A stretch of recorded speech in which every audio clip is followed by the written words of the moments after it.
The Bungalow Mystery by Mildred A. Wirt Benson. Racing the Storm. Don't you think we should turn back, Helen? It's getting dreadfully dark out here on the lake, and I don't like the look of those big black clouds. As Nancy Drew addressed her chum, Helen Corning, she gazed anxiously up at the sky and then out across a long expanse of water to the distant shore.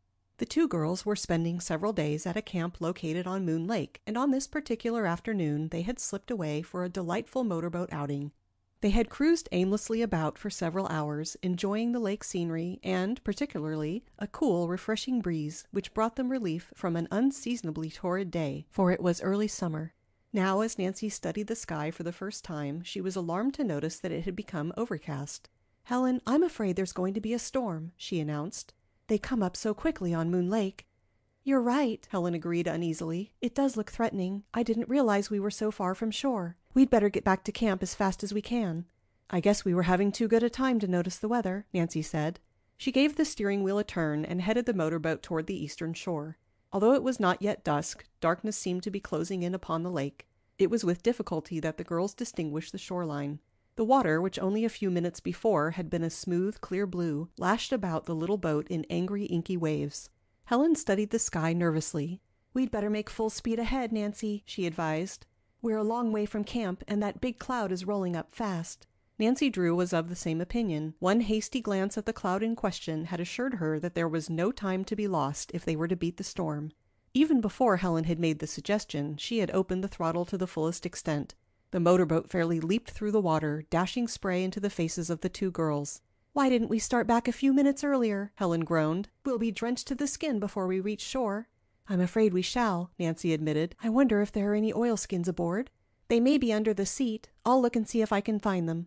A moment later, Helen triumphantly brought out a mass of sticky yellow garments. She quickly slipped into a coat and then relieved her chum at the wheel, giving her an opportunity to don the oilskins. Hastily, Nancy pulled a southwester down over her curly gold bob and struggled into a coat several sizes too large for her. She was not an instant too soon, for suddenly a streak of forked lightning cut across the sky, momentarily disclosing a thick mass of ugly clouds. The lightning was followed by an ominous crack of thunder which caused the girls to cower involuntarily. "That was close," Helen murmured uncomfortably. "It's just a taste of what's coming," Nancy cried. "The storm is almost on us." The wind, which had been steadily freshening, now began to blow in earnest. It struck the boat with a force which caused Nancy to grasp the railing for support. Huge waves swept down upon the little craft, threatening to bury it. Another dazzling flash of lightning illuminated the sky, and simultaneously a deluge of rain descended upon the unfortunate girls. "Oh, this is terrible!" Helen wailed. "I can't see to steer." Nancy sprang to a position directly behind her chum and peered ahead in the darkness. As though by magic, the shoreline had vanished. The blinding rain made it impossible to see more than a few feet beyond the bow. "Hold to your present course," she advised, shouting to make herself heard above the noise of the storm. "It can't rain like this for long." The gallant little motorboat plowed defiantly through the waves, but the steady chug of its engine did not comfort the two girls. They knew that they were miles from camp, and should anything go wrong with the motor, they would be entirely at the mercy of the waves. Nancy recalled that she had noticed only one fishing boat on the lake during the afternoon, and the knowledge that in case of an accident cries for help would go unheard did not add to her peace of mind. However, so long as the engine continued to labor faithfully, there was no need to worry. "How much gasoline have we left?" Helen inquired anxiously. "Oh, at least half a tank, Helen. We shan't need to worry on that score." After a time, the rain ceased to fall in torrents and a drizzle set in. However, the storm was by no means over, for the wind continued to blow a full gale, and every instant it seemed to Nancy Drew and Helen Corning that the waves became higher. "If only we could see where we're going," Helen complained. She had endeavored to maintain a straight course for the camp, but there was no way of estimating the amount of drift, and she had no idea how far they were from shore. A jagged ribbon of lightning illuminated the path ahead. Catching her breath, Nancy Drew leaned forward and peered into the inky water. What she saw froze her with horror. Directly ahead floated a big log. "About!" Nancy cried frantically. Helen, too, had seen the log which lay in the path of the motorboat, and the sight held her in a paralysis of fright. She froze to the wheel. "About!" Nancy shouted again. Helen gave the wheel a vicious turn. The boat responded, but not quickly enough. The log loomed up in the water ahead. With a splintering crash, the boat struck it. The sudden impact of the blow threw Nancy Drew backwards. She went sprawling into the bottom of the boat. Helen, who still clung to the steering wheel, screamed in fright. "Nancy, are you hurt?" she demanded fearfully. Nancy did not reply, but hastily scrambled to her feet. With difficulty she managed to stand, for the boat listed sharply to the right. Instantly she saw that the collision with the log had torn a jagged hole in the side of the craft. Water was pouring in through it. "Quick!" Nancy ordered sharply. "We must bail or we'll sink." She sprang forward and, tearing off her coat, tried to stuff it into the hole. Helen caught up a rusty pail which had been kept on hand for fish bait and began to bail. She worked madly, but in spite of her efforts the water came in faster than she could dip it out. "Oh, it's no use," she groaned. "We're sinking." Nancy, too, realized that they could not hope to stop the leak. The boat was doomed, and they with it unless aid came to them quickly. "Shout for help," she ordered. "Someone may hear us." Cupping their hands to their lips, the girls shouted again and again. "Help! Help!" they screamed desperately. There was no answer. The wind howled derisively in their ears, mocking them in their plight. "Oh, what shall we do?" Helen demanded hopelessly. Already the two girls were standing in water over their ankles, and each instant the boat was settling lower. A big wave bore down upon them, and Nancy, who saw it coming, realized that it meant the end. A deluge of water poured in over the sides. "We're lost!" Helen cried. "We're The words ended in a choking gurgle as the waters closed over her head. A desperate struggle. As the motorboat settled into the lake, Nancy Drew leaped clear and began to tread water. Her first thought was for her chum. What had become of her? Nancy Drew was an excellent swimmer, but as Nancy knew, Helen Corning was barely able to keep herself afloat in a quiet pool. With crushing, smothering waves bearing down upon her, she would be helpless. Frantically Nancy glanced about. She heard no cry, but several yards away she thought she saw a white hand above the water. With powerful crawl strokes she plowed through the waves toward the spot. The hand had vanished. Bending at the waist and then suddenly straightening her body, Nancy shot down in a surface dive. With eyes open she groped about underwater. At last she was forced to the surface, gasping for breath. "Oh, I must find her," she thought desperately. "I can't let her drown." Then, only a few feet ahead, she saw her chum struggling. In her fright, Helen had forgotten what little she knew about swimming and was thrashing madly about. One powerful stroke brought Nancy directly behind her chum. Reaching out an arm, she hooked Helen under the chin and with her free hand elevated her body to the surface of the water. A huge wave bore down upon the girls, and before Nancy could secure a safe hold, Helen strangled and began to struggle. She clutched Nancy about the neck. "Let go!" Nancy cried. "Let go!" Helen, too frightened to realize what she was doing, only clung the tighter, carrying the two girls beneath the surface of the water. At first panic took possession of Nancy Drew as she realized that Helen held her in a stranglehold. Then her mind cleared and she thought logically again. She had studied life-saving methods and had been told how to break strangleholds. If only it would work now. In a desperate attempt to free herself, she pushed with her hands against the side of her chum's face, at the same time attempting to raise one of the arms which imprisoned her. As she felt Helen's grip relax, she quickly ducked under the raised arm and came to the surface of the water directly behind her chum. Before Helen could clutch her again, Nancy snapped her into position for a safe carry. "Don't struggle or we'll both drown," she warned Helen. Feeling that she was safe, Helen relaxed somewhat. But scarcely had Nancy Drew begun to believe that she had her chum under control when a huge wave swept over the two girls. Again Helen began to struggle and fight. Although Nancy held her in a position from which she could not free herself, the battle was a wearing one. "Hold your breath when you see a wave coming," Nancy instructed. "Don't be afraid. I won't let loose of you." She knew that Helen would soon wear her out unless she overcame her fear and remained quiet. Already Nancy was short of breath, and for a swimmer far from shore that was a fatal warning. Yet never for a moment did she consider abandoning Helen, although by doing so she might save her own life. Nancy Drew had no illusions concerning her situation. Excellent swimmer though she was, she knew it would be impossible to tow Helen ashore. Again, she might make it, but with her chum to consider it was hopeless. If only she could manage to keep Helen afloat until help reached them. The motorboat had sunk beneath the waves, and the log which might have given them temporary support had floated away in the darkness. "Oh, if only that log would come inside again," thought Nancy. As if in answer to her wish, the log bobbed up at that instant. But before Nancy could grab hold of it, it went out of sight. She watched eagerly, but it failed to reappear. The exhausted girl's heart sank within her. "Help!" Nancy cried frantically. With a sinking heart, she realized that her voice would not carry far. She and her chum were at the mercy of the cruel waves. In this moment, when it seemed that there was no hope of rescue, it was but natural that Nancy Drew's thoughts should turn to her father. Would she ever see him again? For the most part, Nancy's life had been an unusually happy one. Since the death of her mother many years before, she had lived with her father, Carson Drew, a noted lawyer engaged largely on mystery cases in the middle western city of River Heights, which was 40 miles from Moon Lake. Aided by an elderly servant, Hannah Gruen, Nancy had taken over the direction of the household.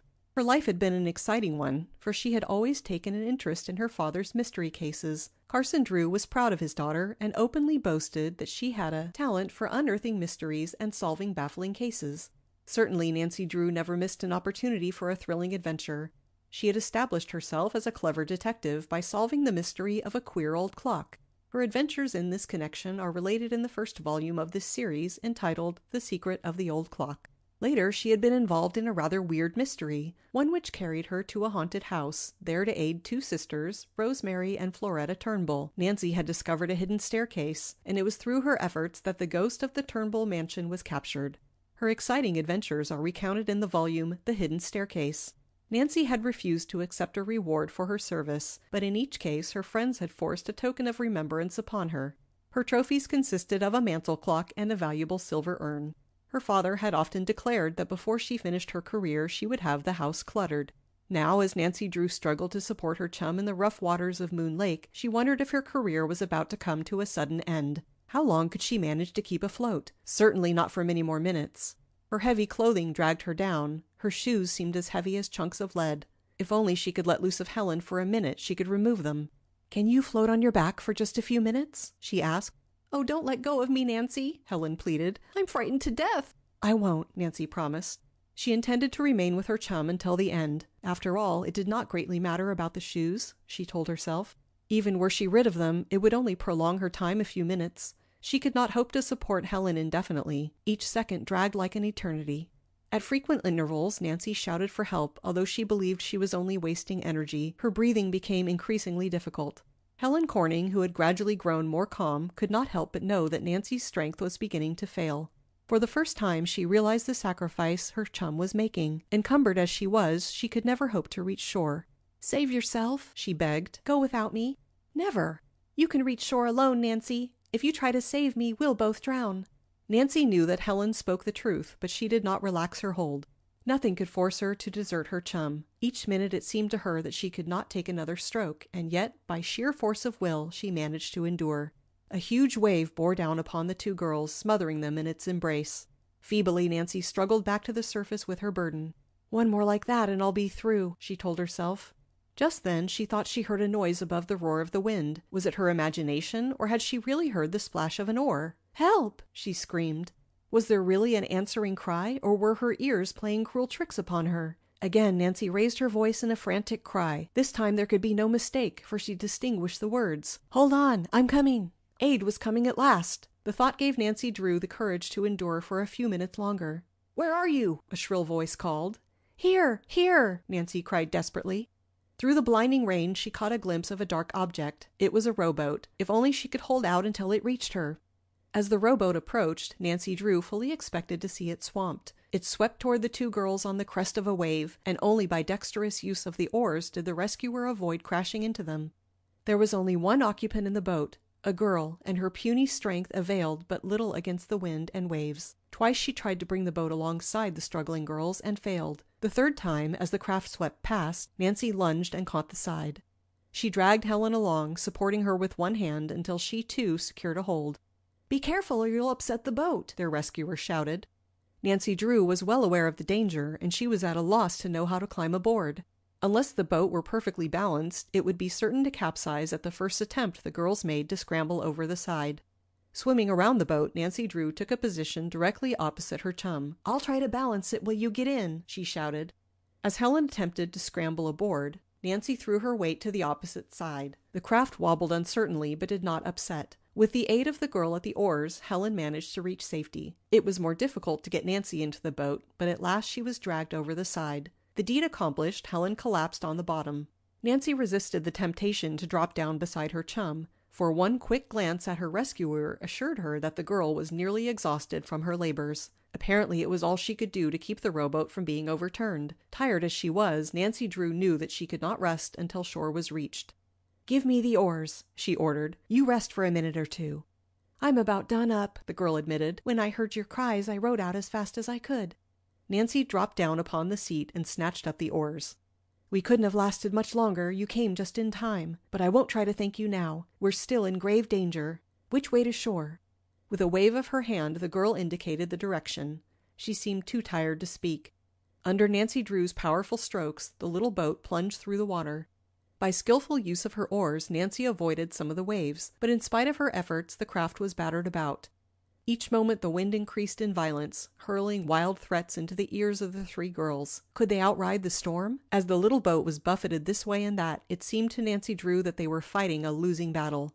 The fear made her work more frantically than before. A new friend.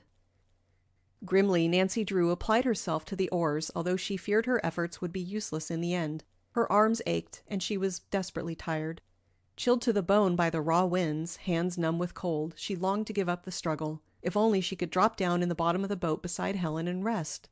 Yet she could not give up, for she realized that the safety of her companions depended upon her work. She must keep on. As she doggedly bent to her task, the oars creaked protestingly in the locks. It seemed to Nancy that an unkind fate had decreed the little boat was never to reach shore, for each instant the storm increased in violence.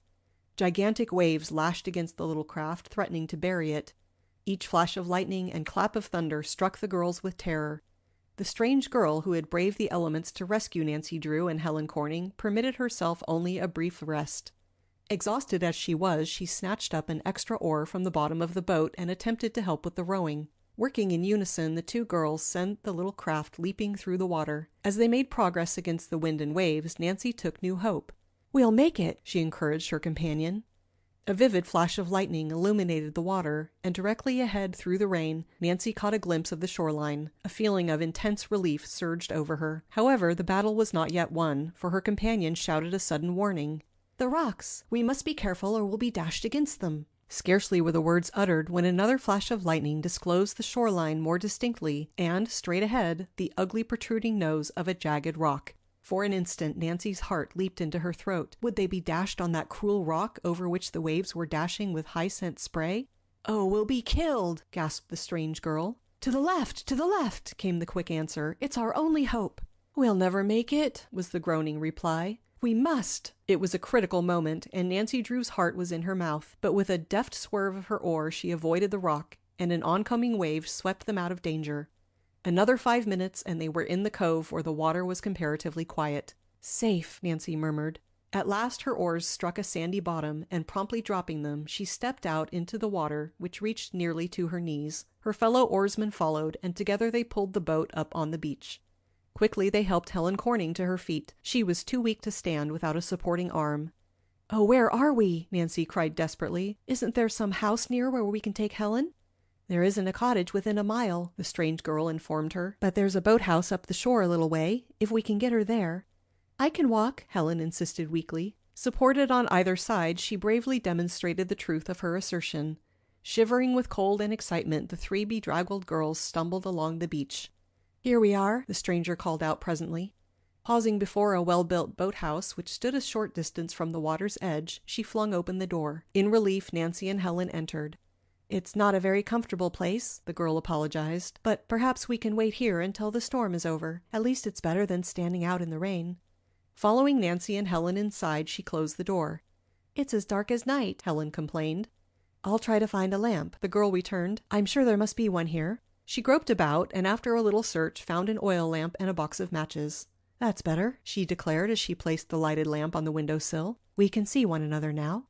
Not without curiosity, Nancy Drew and Helen Corning surveyed their rescuer. She was a tall, slender girl with delicately molded features and tragic brown eyes, which still held a look of fright. Her dress, a severe black, was unrelieved by any trimming. Yet in spite of the simplicity of her drab garb, she was a pretty girl. "We haven't thanked you for saving our lives yet," Nancy began. "Why, we don't even know your name." "My name," the girl smiled. "I'm Laura Pendleton." Nancy quickly introduced herself and her chum. "It was fortunate for us that you came to our rescue when you did," she declared gratefully. "You heard our cries?" "Yes, I had just gone out for a walk along the shore when the storm came up suddenly. I was hurrying back to the hotel when I heard a shout for help. There was no one nearby, and I didn't know what to do." Laura nervously twisted her hands as she spoke. "You found a boat?" Nancy prompted. "Yes, fortunately there was one on the beach, but I was afraid to attempt the rescue alone." "But you did," Nancy reminded her. "I don't wonder you were afraid to brave the storm." Oh, it wasn't just the storm. I'm afraid of water. I always have been. I can't even swim." "You can't swim?" Nancy gasped. "And you risked your life to save us?" "There wasn't any other way," Laura stated quietly. "I couldn't let you drown." "Laura," Nancy said feelingly, "Helen and I can't begin to tell you how grateful we are for what you did. You displayed real courage in rescuing us." "It was splendid," Helen added. "Oh, I didn't do anything," Laura insisted. "I'm not very good at rowing a boat, and if luck hadn't been with me, I never would have reached you."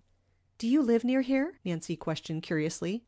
A troubled expression passed over Laura Pendleton's face. "I'm staying at the Lakeside Hotel. It's about a mile from here." "You frequently take long walks?" Nancy encouraged her, for she sensed that something was worrying her new friend, and she hoped to draw out her story.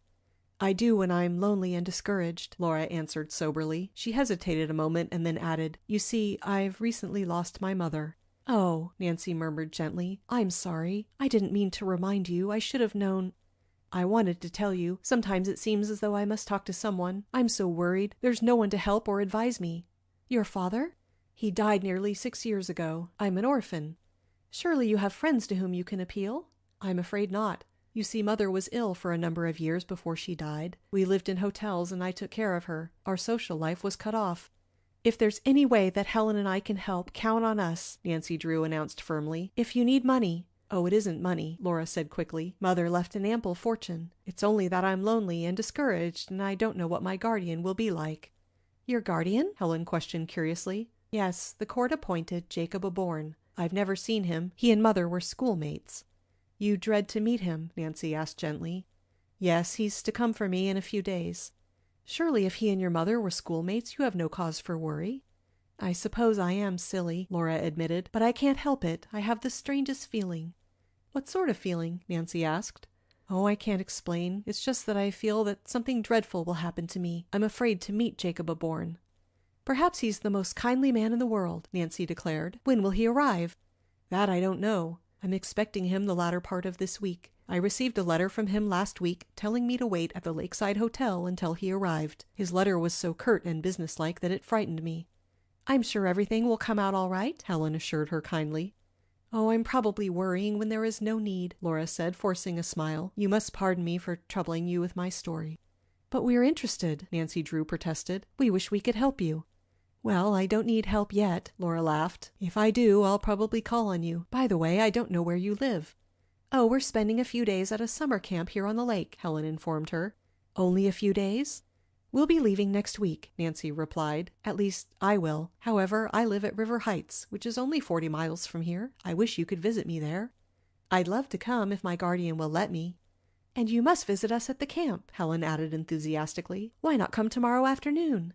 "Perhaps I can, if you really want me," Laura responded eagerly. "Of course we want you," Nancy declared cordially. "However, I warn you that the girls will mob you when they learn you're a heroine." Laura smiled timidly at her new friends. "Perhaps you'll visit me sometime at my hotel." "We certainly will," Nancy assured her warmly. Helen glanced toward the window and for the first time noticed that it had stopped raining. "The storm is over," she announced. "Then I must be getting back to the hotel before I catch my death of cold," Laura shivered. "I'm chilled to the marrow." "So are we," Nancy commented. "This storm certainly brought cold weather with it." "Won't you come with me to the hotel?" "Oh, no, we must strike off for camp. The girls will be worried about us," Nancy Drew said hastily. "Thank you for your kind offer." "But you'll take cold in those wet clothes."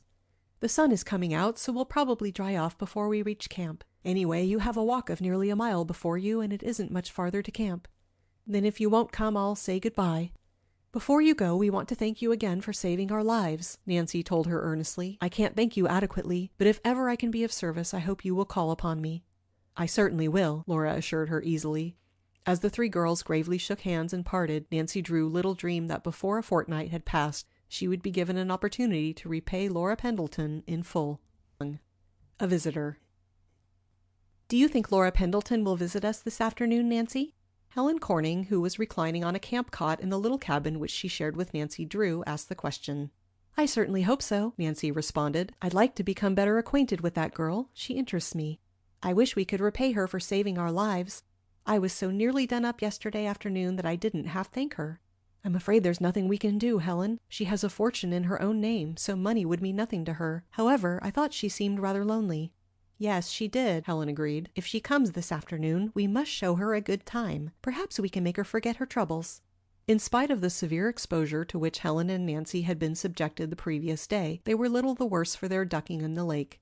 Upon reaching camp, they had removed their wet clothing and had gone to bed, with the result that they escaped without even a cold to remind them of their adventure. Although the motorboat was not a valuable one, the girls regretted its loss and had generously offered to pay for it.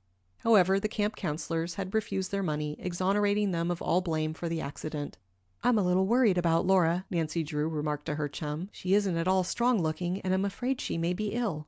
Helen did not reply, for just then a curly-haired girl thrust her head in at the cabin door and informed the two girls that they had a visitor. "Oh, it must be Laura!" Nancy cried hopefully. Helen sprang up from the cot and, with her chum, rushed to the door. The girl who awaited them was indeed Laura Pendleton. "I'm so glad you came," Nancy greeted her enthusiastically. "Helen and I were just talking of you. We were afraid you might be ill after that drenching," Helen added. "I'm really stronger than I appear," and Laura smiled pleasantly. "I was fortunate enough not to take cold." "We escaped too," Nancy declared, "and now you must meet all of the girls." Nancy Drew's friends crowded about and quickly were introduced to Laura. They made a great deal over her and insisted upon regarding her as a heroine. The praise made little impression upon the girl, it seemed to Nancy. She noticed that while Laura was gracious to everyone, she took little interest in what was going on about her. "Something is troubling her," Nancy thought. At the urgent request of the campers, Laura joined in a lively game of volleyball, which was in progress, but it was evident that she was not really enjoying herself. Nancy decided that it was time to take a hand. "It's too warm to play volleyball," she informed her teammates. "Anyway, Helen and I haven't had a chance to talk with our guest." To Laura's evident relief, the two girls bore her triumphantly away to their cabin. "I'm afraid I'm dreadfully stupid at games," Laura apologized. "You see, I've never had an opportunity to enjoy sports." "You're not stupid in the least," Nancy assured her warmly. "Who wants to waste a whole afternoon batting a silly ball over a net? I'm sure I'd much rather talk." After politely presenting Laura with the only chair which the tiny cabin boasted, Nancy and Helen flopped down upon the cots. At first the conversation was rather a two-sided one, for the visitor was somewhat shy, and it was evident that she was still unhappy over the death of her mother. In an effort to direct Laura's thoughts into more pleasant channels, Helen began to tell her of some of Nancy Drew's thrilling adventures. "She has quite a reputation as a detective," Helen declared impressively. "Everyone says Nancy can scent a mystery a mile away." "What sort of mystery cases are you interested in?" Laura asked her new friend in surprise. "Oh, most anything," Nancy answered carelessly. "My father is a lawyer who is often engaged in such cases, and I suppose I get my liking for detective work from him." "She makes a specialty of lost wills and haunted houses," Helen informed their guests mischievously. "Haunted houses?" Laura gasped. "Oh, the Turnbull mansion really wasn't haunted," Nancy hastened to explain. "The Turnbull sisters were bothered by strange noises at night, and valuables kept disappearing from the house. I discovered who it was that was the ghost behind the scenes." "Everyone said it was clever detective work," Helen went on proudly. "Nancy discovered a hidden staircase and an underground tunnel. She explored it in the dead of night." "How exciting," Laura declared. "Weren't you afraid?" "A little," Nancy admitted truthfully. "But she kept on anyway," Helen continued. "Oh, she had a thrilling time of it before the mystery was solved." "I should think so," Laura murmured. "My, you must have talent, Nancy." "Not at all," Nancy laughed. "It was mostly luck that I stumbled upon that hidden staircase." "Don't you believe it," Helen scoffed. "Nancy Drew's modest, that's all. She wouldn't tell you about the way she helped the Horner girls get their inheritance. They had been cheated out of a fortune, and Nancy unearthed the real will." "Oh, Laura isn't interested in all that," Nancy protested, obviously ill at ease. "Indeed I am," Laura assured her. "We've been talking about ourselves so much that we haven't given you a chance to say a word." "Oh, there's nothing to tell about myself. I'm not a very interesting person." "Indeed you are," Nancy Drew contradicted her guest gently. "But I'm afraid you are still worrying about that guardian of yours. Am I correct?" Laura's pretty face clouded. "Yes, I am worried. I know I shouldn't feel the way I do, for it was my mother's wish that Jacob Aborn be appointed my guardian. I can't understand myself. I dread to meet him tomorrow." "Tomorrow?" Nancy questioned in surprise. "Yes, I received a telegram from him this morning. He is to arrive tomorrow." "I wouldn't worry," Nancy said cheerfully. "Probably you will like your guardian when you meet him. Surely your mother wouldn't have entrusted you to his care if she hadn't believed he would be kind to you." "Oh, it's just a silly notion on my part. I realize it, yet I can't rid myself of a feeling that something dreadful will happen to me." Laura Pendleton arose and walked over to the window. She stood gazing out across the lake for a moment, and then resolutely turned and faced Nancy and Helen, who were regarding her anxiously. "You mustn't mind my despondent moods," she told them with a sad smile. "I promise that if you will come visit me at my hotel, I'll be more cheerful. Will you come?" "We certainly will," Nancy and Helen declared together. Laura hesitated a moment and then added rather plaintively, "I wonder, would you mind coming tomorrow?" "Why, no," Nancy responded in astonishment. "We'll be glad to come." Laura's relief was evident. As she said goodbye, she pressed Nancy Drew's hand gratefully. Then, without a word of explanation, she left the two girls. Laura's guardian. Early the following afternoon, Nancy Drew and Helen Corning, faithful to their promise, boarded a launch which made regular passenger trips and were ferried to the Lakeside Hotel. "I wonder if Laura's guardian has arrived yet," Helen remarked curiously as the two girls walked toward the hotel, which was one of the most exclusive on Moon Lake. "We'll soon meet him if he's here," Nancy replied. "I do hope he's the right sort. Laura would be dreadfully unhappy with anyone who didn't understand her. She's frightened to death at the thought of meeting him. Do you imagine that was why she asked us to come here this particular afternoon?" "Yes, I do, Helen. It was as plain as the nose on your face. To tell you the truth, I'm curious to meet Jacob Aborn." The conversation ended abruptly as the two girls entered the hotel lobby. Nancy Drew made her way directly to the desk, and after a brief wait was informed that Laura Pendleton would receive the girls in her suite. An elevator whisked them to the third floor. Scarcely had they knocked on the door when Laura opened it. "Oh, I'm so glad you came," she cried. "I was afraid you wouldn't." She led the girls into a pleasant suite. There was no need to ask if Jacob Aborn had arrived, for Laura's eyes disclosed that she was deeply troubled. As Nancy stepped into the living room, she saw the man slumped down in a chair near the window. When Laura politely presented him, he arose and grunted a "pleased to meet you" without warmth. Nevertheless, his shrewd eyes swept the two girls appraisingly. Jacob Aborn was a short, pudgy man, but apparently he lacked the good disposition commonly attributed to a fat man, for a tiny scowl lined his forehead. He was well dressed and wore a large diamond on his right hand.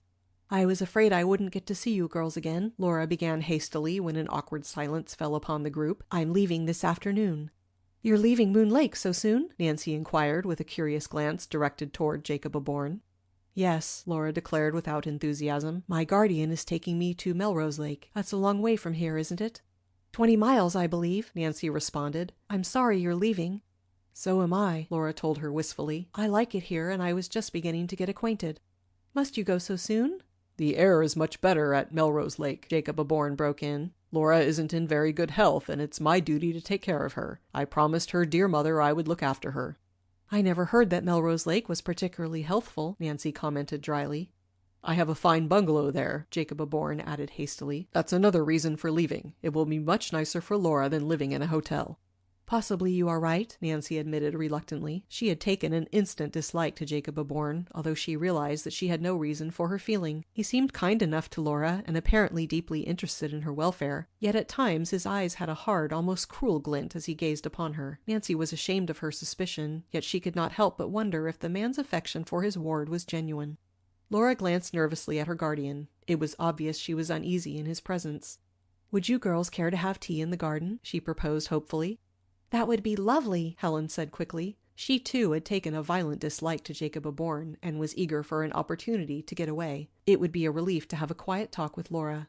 However, Jacob Aborn had no intention of permitting Laura's plan to be carried into effect. He picked up his hat and bestowed a saccharine smile upon his ward.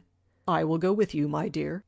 It was clear to Nancy Drew that he was determined Laura should not have a chance to talk with her friends alone. Something is wrong, she thought. Laura doesn't want to go to Melrose Lake, and he's forcing her to do it. The afternoon was a failure so far as Laura Pendleton and her friends were concerned. They spent a miserable half-hour over the teacups, attempting to keep up a conversation.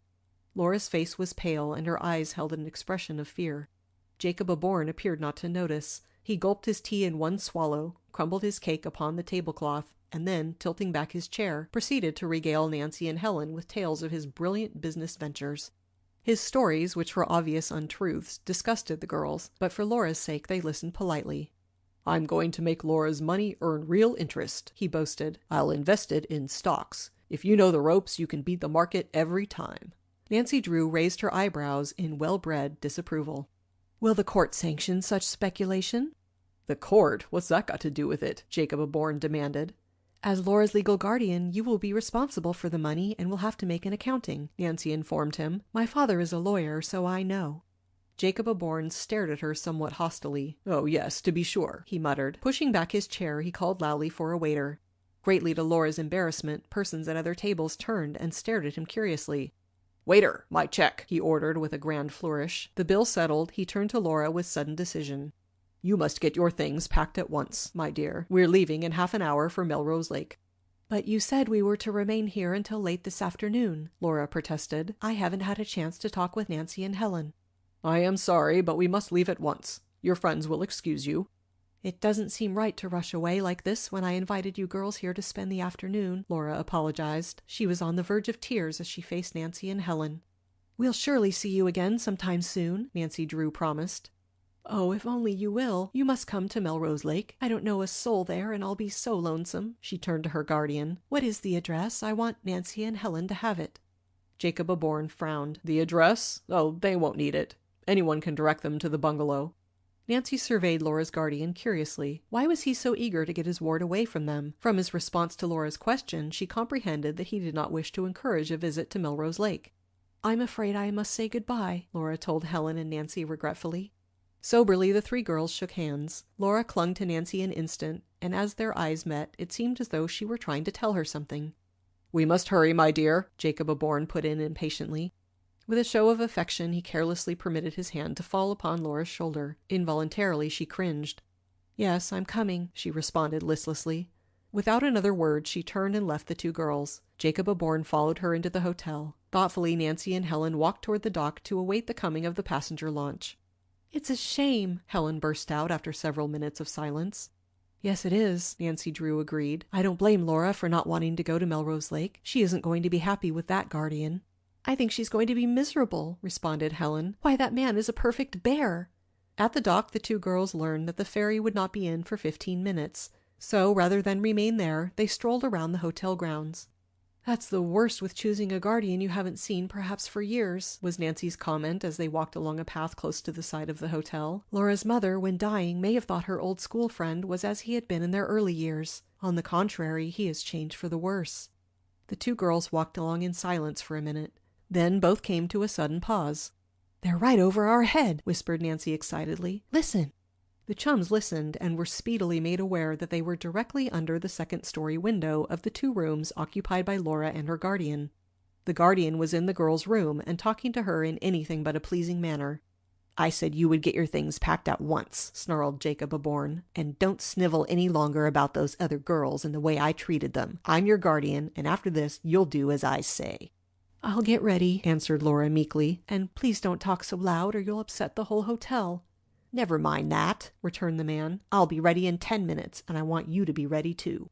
After that there was silence, and with a meaning look between them, Nancy and Helen turned and walked back to the dock.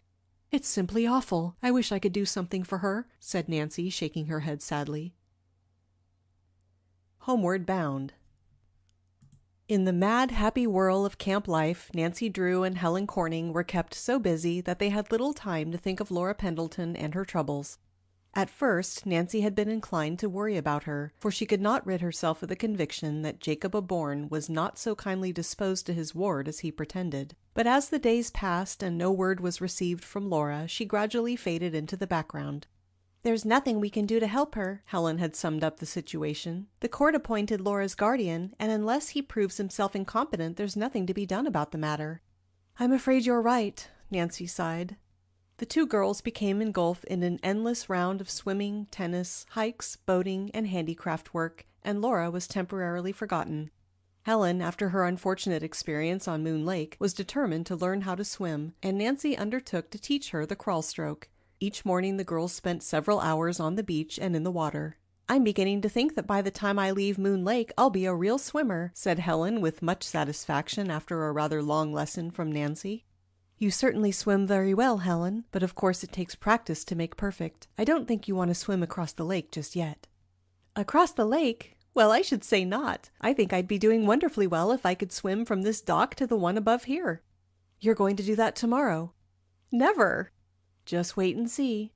On the morrow, much to her delight, Helen managed to swim not only from one dock to the other, but to swim back again. "I never thought I could do it," the girl declared in great delight. She was gasping a little for breath, but her face was radiant. "Nancy, you're a great teacher. Any time you feel like giving up your idea of becoming a detective, you had better become a swimming teacher." Thank you, Helen, that sounds nice, but I think I'll stick to my hobby of solving mysteries. So enjoyable was Nancy Drew's vacation at camp that she was induced to prolong her stay, but at last the day came when she announced that she must depart for home. In vain Helen coaxed her to remain. "No, I must leave this afternoon," Nancy insisted firmly. "I've already stayed longer than I intended." Directly after luncheon, to the keen disappointment of her friends, Nancy Drew backed her blue roadster from the shed which served as a makeshift garage. Tossing her suitcase into the back of the car, she regretfully prepared to depart. "I don't see why you need to start so early," Helen protested. "Can't you stay a few hours longer?" Nancy Drew shook her head. "I have a 40-mile drive ahead of me." "You can drive to River Heights in a couple of hours at the most." "If everything goes well, but I may be unlucky enough to get a flat tire. And look at those clouds." Nancy indicated a mass of fleecy white clouds which had settled near the horizon. "Oh, those aren't storm clouds," Helen declared. "It isn't going to rain." "That's what we thought when we were out on Moon Lake in the motorboat," Nancy reminded her. "From now on, I'm taking no chances with storms, especially when they come up as quickly as they do in this locality."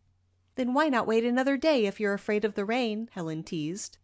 "And get marooned here for a week. You know how the roads are after a storm." "I can't blame you for not wanting to drive in mud," Helen admitted, "so I won't plead with you any more." With a last goodbye, Nancy Drew started the engine. Girls stepped out of the way, and she skillfully backed the car to the main highway. The road followed Moon Lake for a considerable distance, and Nancy drove slowly, enjoying a last glimpse of the shore. It was with regret that she left camp, for she had enjoyed every minute of her vacation. She loved the clear blue of the lake, the gigantic trees, the earthy odor of the forest, and the whisper of the wind in the pine needles. Presently, emerging from the timber, the scenery was less interesting, and she made better time. Now and then, as she came upon a clearing, she cast an anxious glance toward the sky. Although the sun was shining brightly, Nancy Drew thought the clouds were becoming blacker. Soon she was convinced that a storm was rolling up. "Just my luck to run into one," she thought in disgust. "Well, I have chains with me anyway." She glanced nervously at the speedometer and was relieved to note that she was nearly halfway to River Heights. "There's no need to worry," she told herself. "I'll be home before the storm strikes me." Although Nancy Drew had never been afraid of storms, her recent experience on Moon Lake had made a strong impression upon her, and now she stepped hard on the accelerator. The little blue roadster went bumping over the ruts at a rapid rate. On down the road Nancy sped. Suddenly she saw an obstruction in the path ahead and hastily put on the foot brake. The roadster came to a creaking halt before a huge sign which read, "Detour, bridge out, take Melrose Lake Road." An arrow pointed to the left. "How aggravating!" Nancy exclaimed. "Just when I'm in a hurry. Now I must travel miles out of my way before I strike the River Heights road."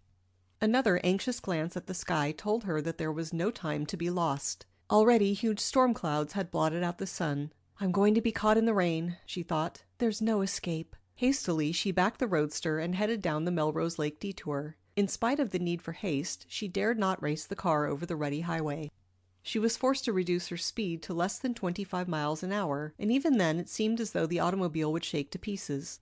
Presently the winding road ahead became indistinct against the black background of the forest, for the storm clouds were nestling closer and closer to the earth. Nancy snapped on the headlights, and 2 beams of light shot down the road, illuminating the ruddy highway for 100 yards ahead. Instinctively, she grasped the steering wheel more tightly, and every nerve in her body seemed sensitized, for the uncertainty of her situation gave her a feeling of uneasiness. She wondered how she would ever reach the main road should the storm break and catch her in the forest. The uncertainty was soon ended, for Nancy saw great raindrops glisten down through the headlight beams. Then the drops became indistinguishable in a downpour of water that seemed to drop from an open floodgate in the sky. The 2 deep ruts ahead quickly changed into swiftly rushing rivulets which spread out over the road in a wide sheet of water. "This is terrible!" Nancy Drew cried. "If my wheels get down into those ruts, I'll be stuck."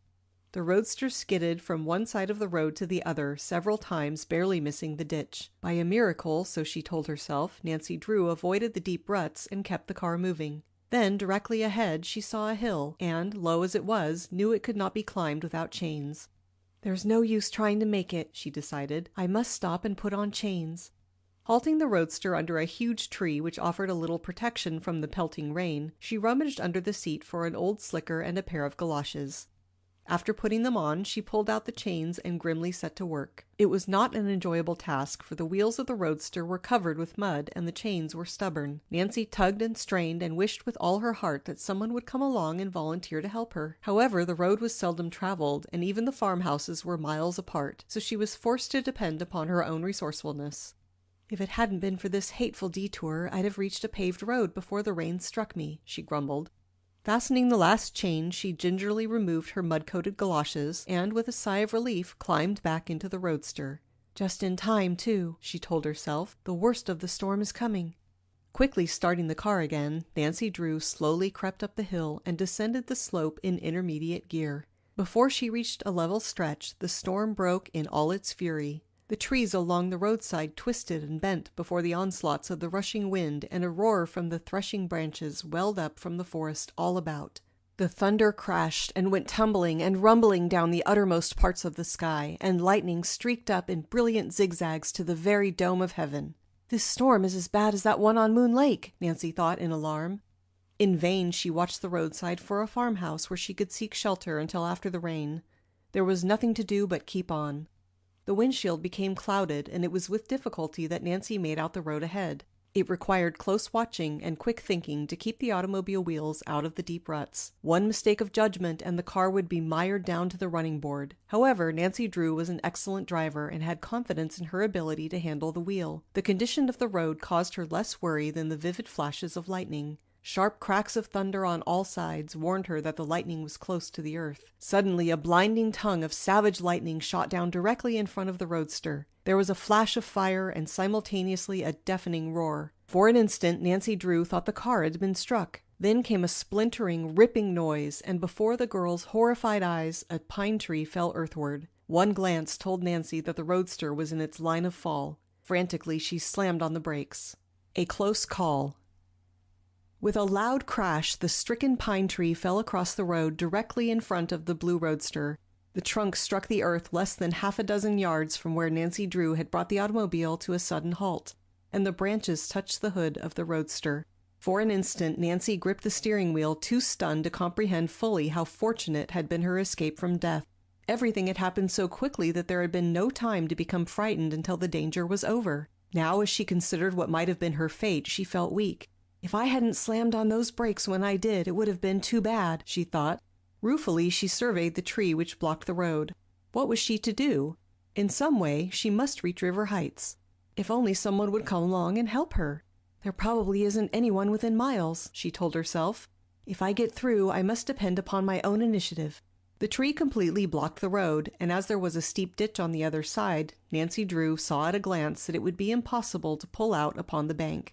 Fate had played an unkind trick upon her.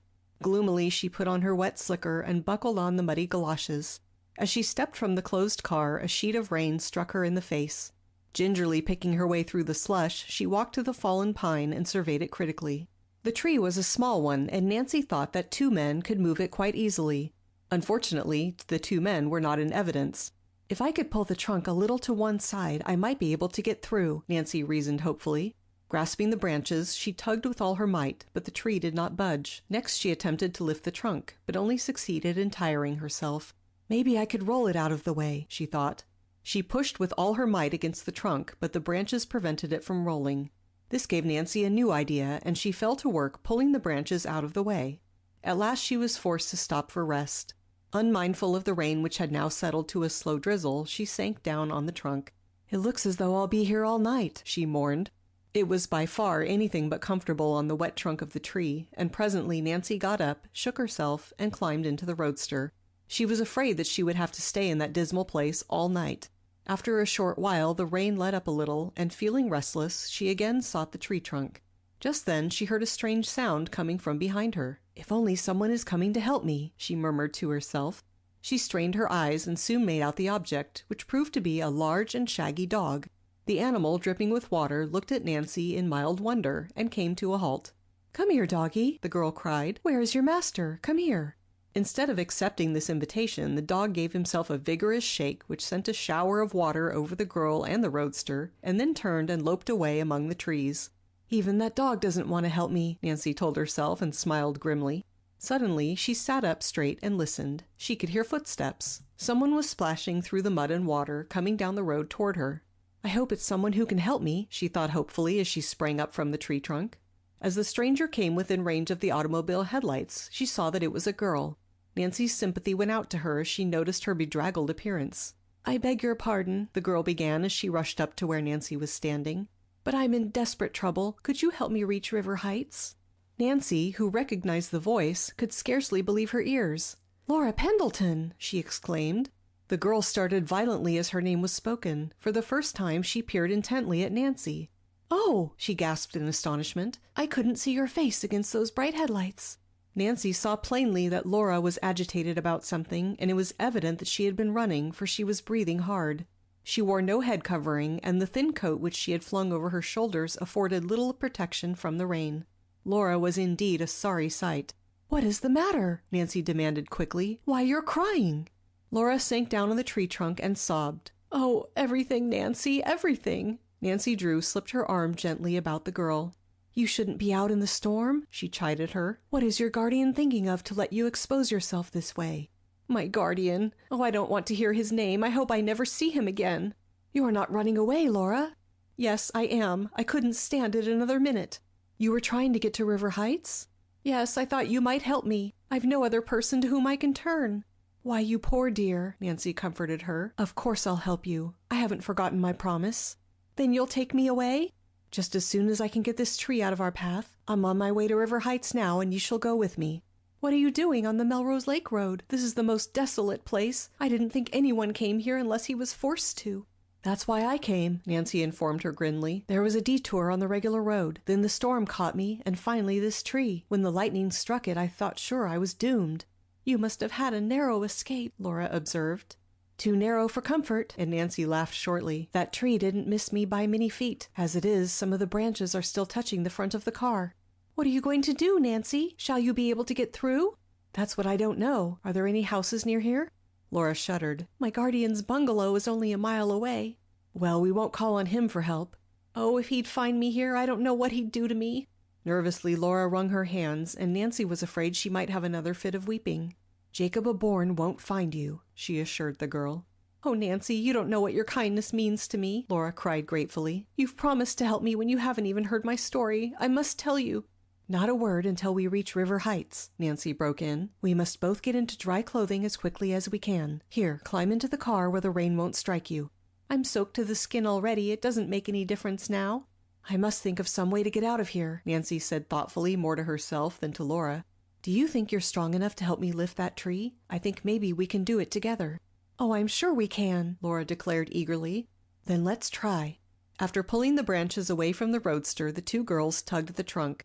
Although the tree was a small one, it was remarkably heavy for its size. Laura and Nancy puffed and panted, but were rewarded for their labors. Little by little, they succeeded in moving the tree a short way. Though pausing frequently to rest their arms, they kept at the work. I believe I can get through now, Nancy decided at length. Let's try it anyway. The girls clambered into the roadster, and Nancy started the engine. Proceeding cautiously at the very edge of the road, she drove the car forward. Several small branches struck the body and sides of the roadster, but did no damage other than to scrape off a little paint. Well, we got through, Nancy declared in relief. Now for River Heights. These roads are terrible, Laura commented anxiously. Do you think we'll make it? We'll be home inside half an hour, Nancy assured her confidently. And the first thing you must do when we get there is to change your wet clothing and go to bed. Just try to relax now. Laura attempted to obey, but it was obvious that she was suffering from a nervous shock. Nancy Drew longed to question her concerning her troubles, but she felt it would be unwise, for Laura was on the verge of becoming hysterical. What she needed was quiet and rest. There would be ample time to hear her story after they reached River Heights, Nancy told herself. Laura's story. It was nearly 6 o'clock when Nancy Drew's mud-splattered roadster finally reached River Heights and turned in at the driveway of the Drew residence. With a sigh of relief, the two girls climbed from the automobile and stretched their cramped muscles. The ride from Melrose Lake had been a tedious one, and Nancy's arms ached from the strain of holding the car to the road.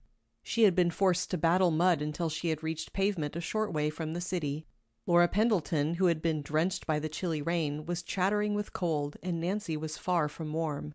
"I'll find dry clothing for you right away," Nancy promised, rushing her friend toward the house. As the girls entered, Hannah Gruen, the housekeeper, came from the kitchen and surveyed them in amazement. "Land sakes!" she exclaimed. "You must have been caught in the storm." "We certainly were," Nancy returned. "Hannah, this is my friend Laura Pendleton. We're both soaked to the skin. While we're changing into dry clothing, I wonder if you would make us some hot tea or a little beef broth?" "Indeed I will," Hannah assured her eagerly. "Is Father here?" Nancy questioned as the housekeeper started toward the kitchen. "Mr. Drew left for St. Louis early last week." "Oh, I didn't know he was going." Nancy was disappointed, for she had hoped that her father would be at home to meet Laura. "Business, I suppose?" "Yes, I think he said it was about some law case. He left a note for you. I'll get it." The housekeeper hurried to the desk. Removing an envelope from a drawer, she handed it to Nancy. "You'd better change your clothes before you read it," she advised the girl. Nancy took Laura upstairs and quickly found suitable garments. As Laura was about her own size, she had no trouble in fitting her. While she dressed, Nancy scanned the note from her father.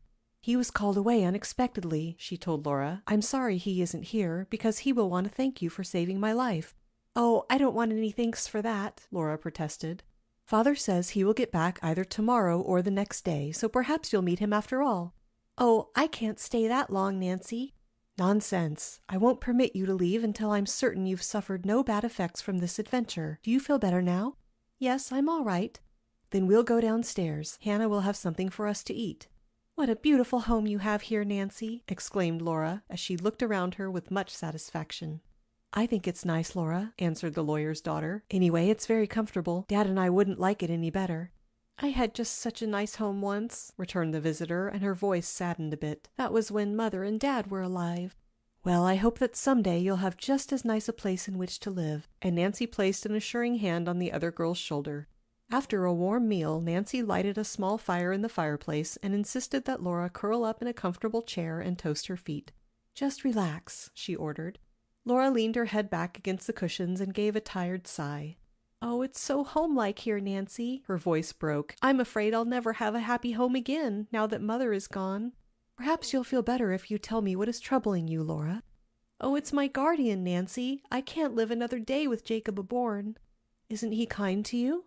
"Kind?" Laura's eyes flashed. "He doesn't know the meaning of the word. I don't see why Mother ever placed me under his guardianship." "Tell me what has happened since you left Moon Lake, and perhaps we can think of a way out of your difficulties." "Jacob Bourne is so dictatorial and mean," Laura began. "He was fairly decent to me as long as we were at Moon Lake, but just as soon as we reached his bungalow he came out in his true colors." "I wasn't favorably impressed with him myself," Nancy Drew admitted. "Didn't he take you to a nice home?" "Oh, the bungalow is all right. I haven't any complaint on that score, save that it's very far removed from the other cottages on the lake. But Nancy, would you believe it? He doesn't keep a single servant." "He didn't expect you to do the work." "He did, Nancy. And the bungalow has 9 rooms, too. I hadn't been there an hour when he told me to get busy."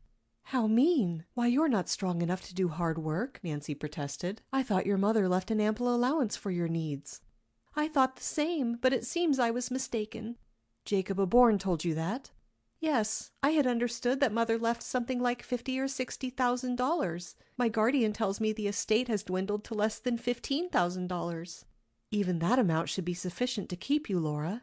"Jacob Bourne says it wasn't wisely invested. He claims I'm not much better off than a pauper." "Strange he should wait until he had taken you to Melrose Lake before he told you," Nancy murmured in so low a tone that Laura did not hear. "Oh, you have no idea how I've suffered the last few days, Nancy. Jacob Bourne has been so hateful to me. He won't give me any spending money, and he says I'm not to have any more money for clothes." "I don't wonder you couldn't stand it." "You haven't heard the worst. He even took my fur coat away from me. I hadn't had an opportunity to put it in storage and had it in my trunk." "He took your coat?" Nancy gasped. "Yes, I think he intends to pawn it." "I never heard of anything more outrageous." "And he's been trying to force me to turn over Mother's jewels to him." "You didn't do it!" Nancy exclaimed quickly. "No, they're wrapped up in that little bundle I brought with me. Perhaps I can put them in your safe for a few days?" "Certainly." "The jewels are worth considerable, though of course I wouldn't think of selling them." "What did Jacob Bourne want with them?" Nancy questioned suspiciously. "He said he intended to put them in a safe place, but I didn't believe him. I felt sure he expected to sell them." "That man must be a regular villain," Nancy observed indignantly. "He threatened me, too. He said if I didn't turn over the jewels, he'd lock me up in my room. I can't understand the man, Nancy. He does the queerest things." What sort of things, Laura? Well, for one thing, he leaves the bungalow every night carrying a small bundle. When he returns, the bundle is gone. That is odd, Nancy said thoughtfully. How long is he usually gone? Oh, about an hour, I should judge. I haven't the slightest idea where he goes, but he acts as though he's afraid someone will see him, she answered. It does look peculiar, Laura. Have you noticed anything else about him? He always makes these trips after dark when he thinks I'm asleep. Several times I've heard him steal out of the house. You've never followed him? Mercy, no. I'd have been afraid. Anyway, I couldn't have done it had I wished, because he always locked me in. Nancy mused thoughtfully. He must be afraid you'll learn something. Either that or he wanted to prevent me from running away. How did you manage it? Jacob O'Born seldom leaves the bungalow in the daytime, but this afternoon was an exception. He locked me in my room and left me there. Just as soon as he was out of sight, I bundled up Mother's jewels. I had hidden them under the mattress. Then I made a rope out of the sheets and lowered myself to the ground. I started off down the road, hoping I would meet someone who would help me reach River Heights. How fortunate that I ran into you. Yes, it was. The storm came up quickly, and I was dreadfully frightened. I knew Jacob O'Born would half kill me if he caught me. Now that I have escaped, I don't know what I had better do. Can I be forced to return to that horrible man? Are you sure he's your legal guardian? I guess he is, Laura admitted miserably. I saw the papers. Unless the court appoints a new guardian, I'm afraid he could force you to return, Nancy said slowly. Of course, I'm not sure about that, but I believe he would have a legal right to do it. I wish Father were here. He would know. Oh, what shall I do, Nancy? Laura cried desperately. I can't go back. I'd sooner be dead. Don't worry, Nancy said comfortingly. Jacob O'Born hasn't found you yet. But I have no place to hide. I am without friends. You mustn't forget that I am your friend, Nancy returned quietly. I'll do everything in my power to help you. Oh, Nancy, you're so good. Tears came into Laura's eyes. You mustn't think about Jacob O'Born any more. You are to stay here until my father comes back. He'll be able to help you, I know. Perhaps I'll be able to think of something myself. A look of determination settled over Nancy Drew's face. She was convinced that Jacob O'Born was a cruel guardian, and she intended to help her new friend. If only she could think of a way. Nancy's plan. At breakfast the following morning, Nancy Drew was gratified to observe that Laura Pendleton appeared happier and less nervous than on the night before. A little color had crept into her thin cheeks, and in the bright gown which Nancy had loaned her, she looked like a different girl. Did you sleep well? Nancy inquired as the two sat down at the breakfast table. Much better than I have for the past week. I guess I can't help worrying about things. You have a great deal to trouble you, Laura, Nancy said quietly after Hannah had deposited a plate of waffles before the girls and had returned to the kitchen. I've been thinking about what you told me last night, trying to find a way to help you. I was overwrought, Nancy. I shouldn't have inflicted my trouble upon you. Laura, don't you understand that you're not inflicting anything upon me? Nancy questioned gently. I owe you a debt greater than I can pay. You're welcome to remain here as long as you will, and I believe I know of a way to help you. You haven't changed your mind about going back to live with your guardian? Oh, no, I will not go back unless I'm forced to it. Good, then I'll tell you of my plan. I am anxious to talk with your guardian again. You write a letter to him, and I'll deliver it. That will give me my chance. Aren't you afraid to go near him? Nancy shook her head. He may harm you. He wouldn't dare. Oh, you don't know that man, Nancy. If he thinks you help me escape, he may do anything. He'll not learn anything from me, Laura, and by talking with him, I may learn something important. Will you write the note? Yes, if you're determined to go through with it. It's the only way I know of meeting him again, Laura. But the risk! I don't believe I'll be in any real danger. Jacob O'Born's cottage is located in such an isolated spot, Nancy. If anything should happen to you, there would be no one to help you. I'll be cautious. There's another reason I hate to have you go, Laura added with a troubled frown. I'm afraid my guardian will find out where I am staying. Then he'll come after me.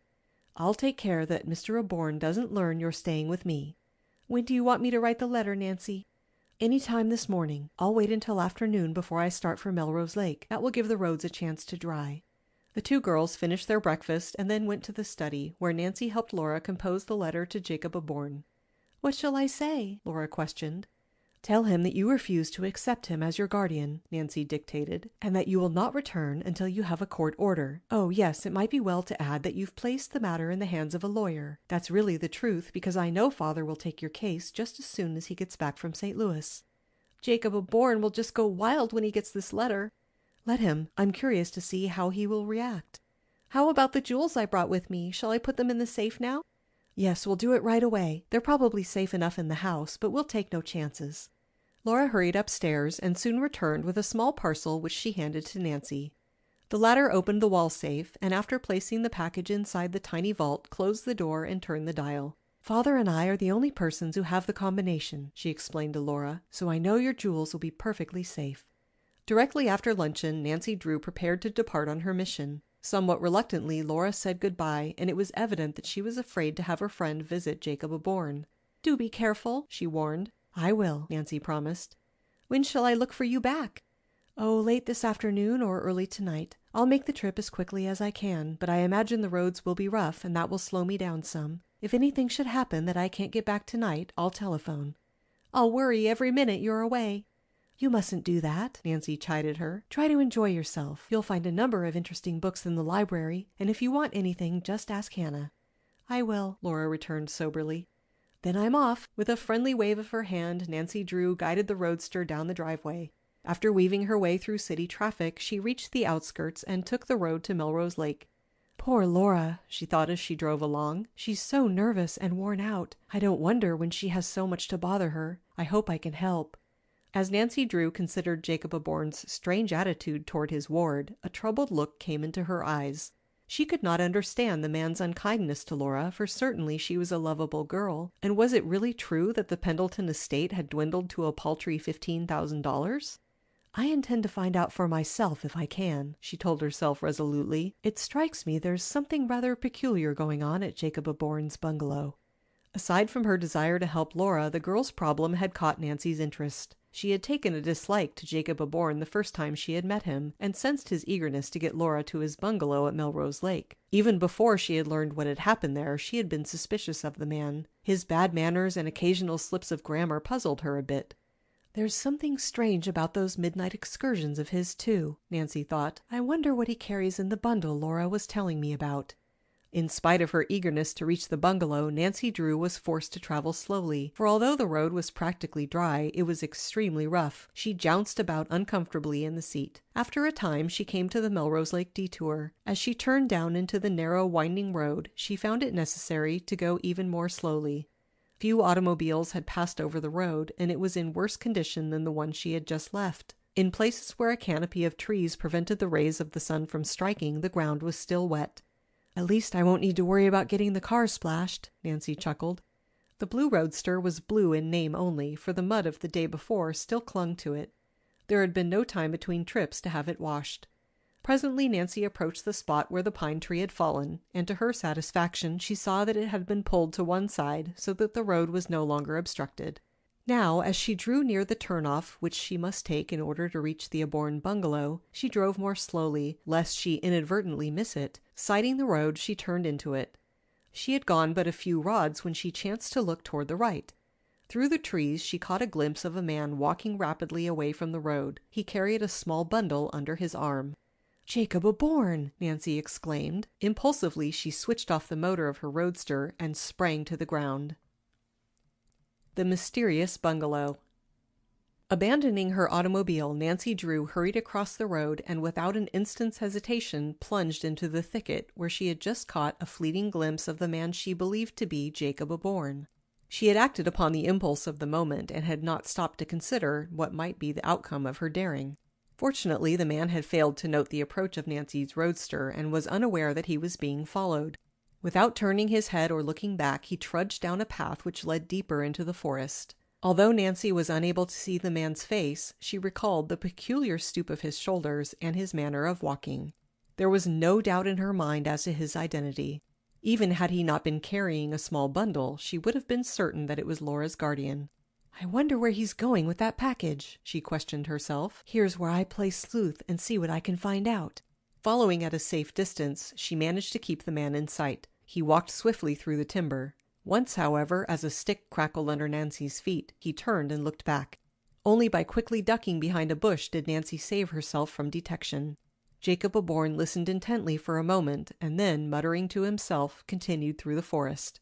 "I'd better be more careful if I don't want to get caught," Nancy warned herself. After that, she trailed Jacob Bourne more cautiously, keeping farther back. Where was the man going? Certainly not to his bungalow on the lake, for Laura had told her that was in the opposite direction. Presently Nancy saw him disappear behind a clump of bushes. When she reached the spot, the man had vanished. In vain she looked about in all directions. Jacob Aborn seemed to have disappeared into thin air. "That's strange," she murmured. "I'm sure he came this way."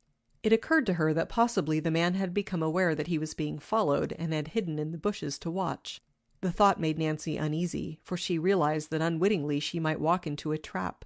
While she was not exactly afraid of Jacob Aborn, she had no desire to have him learn that she was spying upon him. Alert for possible danger, she moved forward with the utmost caution. She paused frequently to listen, but there was no sound in the bushes. What had become of Jacob Aborn? With great caution, the girl moved from one bush to another. She looked at all the trees in the vicinity, but not one of them hid the form of the man. "Gracious, it looks as if he'd been swallowed alive," thought the girl. She examined the ground, almost expecting that there would be some cave or secret tunnel in that vicinity, but the ground was firm and in many places very rocky. Not knowing what to think of the strange disappearance, she went forward slowly and cautiously, following the general direction the man had previously taken. Then, unexpectedly, Nancy Drew plunged through the bushes and stepped out into a tiny clearing. To her amazement, she saw before her a small bungalow which had fallen into a state of decay. The windows had all been boarded up and the roof sagged. The yard was choked with weeds. "One good gust of wind would blow the place over," Nancy told herself. "This can't be the Aborn bungalow where Laura lived with her guardian. I wonder who owns the place." She stood in the shadow of the trees, curiously surveying the structure. A suspicion began to creep into her mind. Was it possible that Jacob Aborn had entered the building? If not, what could have become of him? Nancy was certain that he was not in the forest, for there was no sound in the bushes. What would Jacob Aborn be doing here? She wondered. There's something peculiar about it. Just then Nancy chanced to glance down toward the ground. Directly ahead in the soft earth she saw the print of a man's shoe. Instantly her suspicions were confirmed. She was firmly convinced that Jacob Aborn had come this way. "I'll just have a look at that bungalow," she decided. With a quick glance about to make certain that she was not being watched, Nancy hurried toward the cottage. As she approached, a large sign at the front of the building brought her up short. The placard, which was printed in bold, uneven letters, read, "Keep off this property." Nancy studied the warning a trifle uncertainly, and then shrugged her shoulders. "I'm not afraid. It will take more than a sign to scare me away." The bungalow appeared deserted, but Nancy suspected that Jacob Aborn was somewhere in the vicinity, for otherwise she could not account for his sudden disappearance. She must keep a sharp watch for danger, she told herself. It would not do to be caught spying. Laura had warned her that her guardian was a dangerous man when aroused. Tiptoeing across the front porch, Nancy quietly tried the door. It was locked. Undaunted, she proceeded to the rear door and found that it was likewise securely fastened. Although disappointed, she was unwilling to give up. Making a complete circuit of the bungalow, she saw a window from which several boards had fallen. Returning to the rear of the building, she found a small box and dragged it to a position directly beneath the window. By standing upon it, she would be able to peer into the bungalow. With a last cautious glance in all directions to assure herself that her actions had not been observed, Nancy Drew mounted the box. Pressing her face against the glass, she gazed inside. The room into which she looked was bare of furniture and covered with dust, but there was nothing unusual in its condition. Any house which had been deserted for several months would have appeared similar. "I wish I could get inside," Nancy thought. She was about to climb down from the box when a strange feeling came over her. Though she had heard no sound, she sensed that unfriendly eyes were watching her every move. Before she could turn around and look over her shoulder, a coarse, angry voice barked into her ear. "What are you doing here?" In surprise and fright, Nancy Drew nearly fell from the box. She wheeled and faced Jacob Aborn. Ordered away. "What are you doing here?" Jacob Aborn repeated harshly. His eyes burned with rage, and for an instant Nancy Drew believed that he intended to strike her. With as much dignity as she could command, she stepped down from the box and regarded him coldly. "Why, just at the moment, as you probably observed, I happened to be looking in at the window," she said easily. Although outwardly calm, Nancy was doing some rapid thinking. She realized that she had placed herself in an awkward position and must keep her wits about her. As she answered Jacob Aborn, her tone of voice infuriated him more than ever. He came a step nearer, his eyes blazing. "What right have you to be looking into other people's houses?" "I was merely curious," Nancy replied. "I didn't know the bungalow was inhabited." "Who said it is?" Mr. Aborn demanded, hastily. Nancy thought that an expression of alarm had come over his face. "Get away from here quick. This is private property." Your property? Nancy inquired. It's none of your business whose property it is. You have no right here. Can't you read signs? It seems to me I did see one at the front of the bungalow. Then if you know what's good for you, get away from here. As Nancy made no move to depart, Jacob Aborn became more abusive. Get away from this bungalow, I tell you. I want no sneak thieves around. Now just a minute, Mr. Aborn. Nancy's voice was quiet, but it held a quality which warned the man he had gone too far. I'll not permit you to call me a sneak thief. When you get through ranting around, I'll tell you why I came here. It's probably a trumped-up story. I thought you might be interested to learn what became of your ward, Laura Pendleton. But since you don't wish— She turned as though to move away, although she had no intention of doing so. As she had expected, Jacob Aborn's curiosity was aroused. Hold on there, he stopped her. You say you have news of Laura? If you're ready to listen, I'll tell you. I came to Melrose Lake this afternoon to see you. I was driving toward your bungalow when I saw you walking through the woods. I stopped my car and followed. You followed me? Jacob Aborn hissed. His face had suddenly become convulsed with anger. Oh, I lost track of you in the timber, Nancy said hastily. I came to this bungalow, and I didn't know where you had gone. Watching the man closely, she saw that his tension relaxed somewhat. Evidently, he had been afraid that she had learned too much. What about Laura? He demanded. I was coming to that. I have a note which she asked me to deliver to you. Hand it over. Nancy fumbled in her pocketbook and at last produced the letter which she and Laura had composed. Jacob Aborn snatched it from her hand and eagerly ripped open the envelope. As he read the message, Nancy Drew watched him closely. Now that he was no longer attempting to mask his emotions, she observed that his face was hard and cruel. No wonder Laura hated him. As Nancy studied the man, she noticed with a start that his bundle was gone. What had become of it? He had been carrying it only a few minutes before. She wondered where he could have hidden it so quickly. The message did not add to Jacob Aborn's good humor. As he scanned the letter, an expression of bitter hatred settled over his face, and his eyes narrowed to mere slits. So Laura's turned her case over to a lawyer, has she? He snarled. A lot of good it will do her. He wheeled upon Nancy. Tell me where she is. I can't tell you that. You know where she is, all right. Perhaps I do, and perhaps I don't. You induced her to run away, the man snarled. I did not. Laura ran away of her own accord. She said you were unkind to her. Bah, Laura is ungrateful. I'm doing all I can for her because of my friendship with her mother. This is the way she repays me. Nancy made no response, and Jacob Aborn continued angrily. That's what I get for taking in a poverty-stricken orphan. You say she told you I didn't treat her kindly? Yes, she did. She told you a lie. I've treated her like my own child. I've given her everything. Now I'll tell you something about that ward of mine. A crafty light came into Jacob Aborn's eyes. At times she's a wee bit unbalanced. Thinks folks don't treat her right. Indeed. Yes, Laura's mighty queer. It's for her own good that I must get her back. She needs the care of someone who loves her. Now you're her friend and want to help her. You can do it if you will. How? By telling me where she is. Nancy laughed shortly. I'll not tell you a thing. I can see through your little scheme. You want to get your hands on Laura's money. Money, the man cried scornfully. If it wasn't for me, Laura wouldn't have a cent. The estate has dwindled to almost nothing. It's only out of the kindness of my heart that I took her in. How much did the estate amount to? Nancy questioned shrewdly. I can't say offhand, but there's nothing left now. Laura is a pauper, and what's more, she's a thief. A thief? Yes, that's what I said. When she left here, she took some valuable jewels with her. They belong to me, and I want them back. For an instant, Nancy Drew was aghast. However, she had faith in Laura and believed in her honesty. She was a keen judge of character, and a look into Jacob Aborn's face convinced her that he was lying. How dare you say anything like that about Laura? She cried angrily. It's the truth. By refusing to tell where she is, you're harboring a criminal. Laura a criminal? It's ridiculous. Laura is my ward. I have a legal right to her. Will you tell me where she is? I gave you my answer once. I will not. Oh, you won't, eh? Well, I'll find her all right, and when I do, I'll turn the police on her. Now get away from here. As Nancy hesitated, uncertain what to do, Jacob Aborn picked up a stick from the ground and started toward her menacingly. Move, he ordered harshly. Nancy Drew backed away, for she saw that he intended to harm her if she continued to defy him. Turning, she ran swiftly toward the timber. Come back here, exclaimed Jacob Aborn. Come back. I want to talk to you. Nancy paused in her flight. What do you want now? Perhaps we can come to terms. What kind of terms? I might make it worth your while to tell me all about Laura, said the man ingratiatingly. Oh, indeed. If that's the sort of person you are, Mr. Aborn, you'll get nothing out of me, returned Nancy indignantly. Then you clear out, and clear out quick, roared the irate man, and took several steps toward her, flourishing his stick menacingly. "You dare touch me, and you'll wish you hadn't," returned Nancy defiantly. Yet she thought that prudence would be the better part of valor, and so she kept on toward the timber, and was soon out of sight of the man who kept gazing after her in a manner that showed his evil disposition.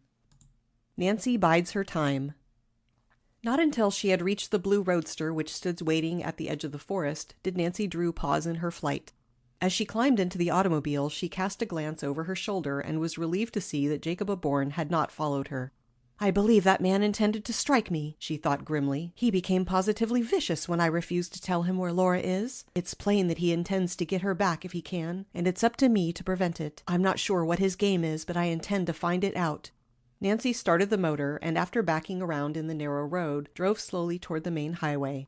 She felt that she had made a number of important discoveries concerning Laura's queer guardian, but just how she could utilize the information she did not know. She was inclined to believe that there was something rather mysterious about the deserted bungalow in the woods. What was Jacob Aborn doing in the vicinity, and why had he been so afraid that she would investigate the place? "He's up to mischief, that's certain," she told herself, "and it bodes no good for Laura Pendleton." Not for a minute did Nancy Drew believe the charges Jacob Aborn had made against his ward. She was convinced that he had made them in order to induce her to tell him where Laura had gone. "I don't know what to do," she thought. "I don't want to leave Melrose Lake until I have learned something that will help Laura. Unless I do, that man may find out she is staying with me and force her to return. I suppose he would have a legal right to do that." As Nancy drove slowly along the road, she turned the perplexing problem over in her mind. At last an idea came to her. "Why didn't I think of it before? I'll go to one of the hotels on the lake and engage a room. Then, after it gets dark, I'll do a little investigating." Nancy recalled that Laura had told her there were several nice hotels a few miles farther on, and at once she determined to stop at the first one she came to. Presently she approached the Beach Cliff Hotel, and as it appeared satisfactory, she registered and engaged a comfortable room overlooking the lake. "I must telephone home," Nancy decided. "If I don't, Laura will be worried to death." Accordingly, she placed a long-distance call to River Heights, and after a short wait, heard Hannah's voice at the other end of the wire. In response to her request, Laura was called to the telephone. Nancy explained quickly where she was, and that she intended to investigate Jacob Aborn's cottage as soon as it grew dark. There was a pause, and then Laura's anxious voice reached her. "Oh, Nancy, I'm afraid to have you try that." "I'm sure I've struck a clue, Laura, and it would be foolish of me to come home without investigating." "Do be careful." "I will," Nancy promised. "Has Father come back from St. Louis yet?" "No, he hasn't returned." Nancy was disappointed, for she had wished to ask his advice. "Then I guess that's all," she told Laura. "When will you get back to River Heights?" "I don't know, Laura. It all depends on what I discover. If I don't telephone again within 24 hours, send the police to Jacob Aborn's bungalow looking for me." Just then the telephone operator warned Nancy that her time was up, and she hastily hung up the receiver. Glancing at her watch, she saw that it was 5 o'clock. "At least 3 hours to wait," Nancy sighed. She sank down in a comfortable chair and attempted to read a magazine, but soon gave it up. She realized that the adventure before her was apt to prove a dangerous one. Although unafraid, she was somewhat nervous and waited impatiently for nightfall. "I wish I had brought Dad's revolver," she thought. "I may need it before I get through." It was Nancy's plan to visit Jacob Aborn's residence on the lake, and, if she had sufficient time, the deserted bungalow she had accidentally noticed in the forest. She did not know what she expected to discover. She knew only that she was playing a hunch, and that frequently her swift impressions were correct. At 6 o'clock she went downstairs for dinner. As she sat alone at a small dining table in one corner of the room, many diners regarded her with interest, for Nancy Drew was an unusually attractive girl, and the prospect of a daring adventure had brought a becoming flush to her cheeks. Upon leaving the dining room, she loitered about the veranda for a few minutes, watching the dancers, gazing at the lake, and enjoying the music of the orchestra, but she soon went to her own room. The moment it became dark enough for her purpose, she left the hotel and called for her roadster, which she had parked at a garage only a short distance away. Eagerly she set off toward Jacob Aborn's bungalow. Laura had told her how to reach the house. There were 2 means of approach, one from the lake road and one through the forest. Nancy selected the latter road, believing it to be more secluded. As she drew near the bungalow, she turned the automobile out of the road and ran it into a clump of bushes where it would not be seen. Switching off the engine and locking the doors, she took her flashlight and set off afoot through the woods toward the lake. Catching her first impression of the bungalow, Nancy was impressed. "What a beautiful summer home," she thought. "If only Jacob Aborn were different, how happy Laura might have been here." Continuing through the woods, Nancy cautiously approached the house from the rear. Pausing in the shadow of the trees, she hesitated uncertainly. "If Jacob Aborn catches me here, there's no telling what he'd do to me," she thought uneasily.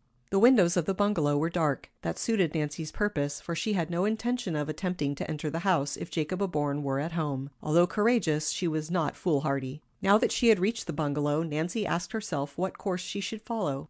She comprehended the risk she must take if she entered the house. Should Jacob Aborn catch her in the act, he would probably cause her arrest. Would it be wise to take the chance? "I'll try it anyway," she decided resolutely. "I must help Laura."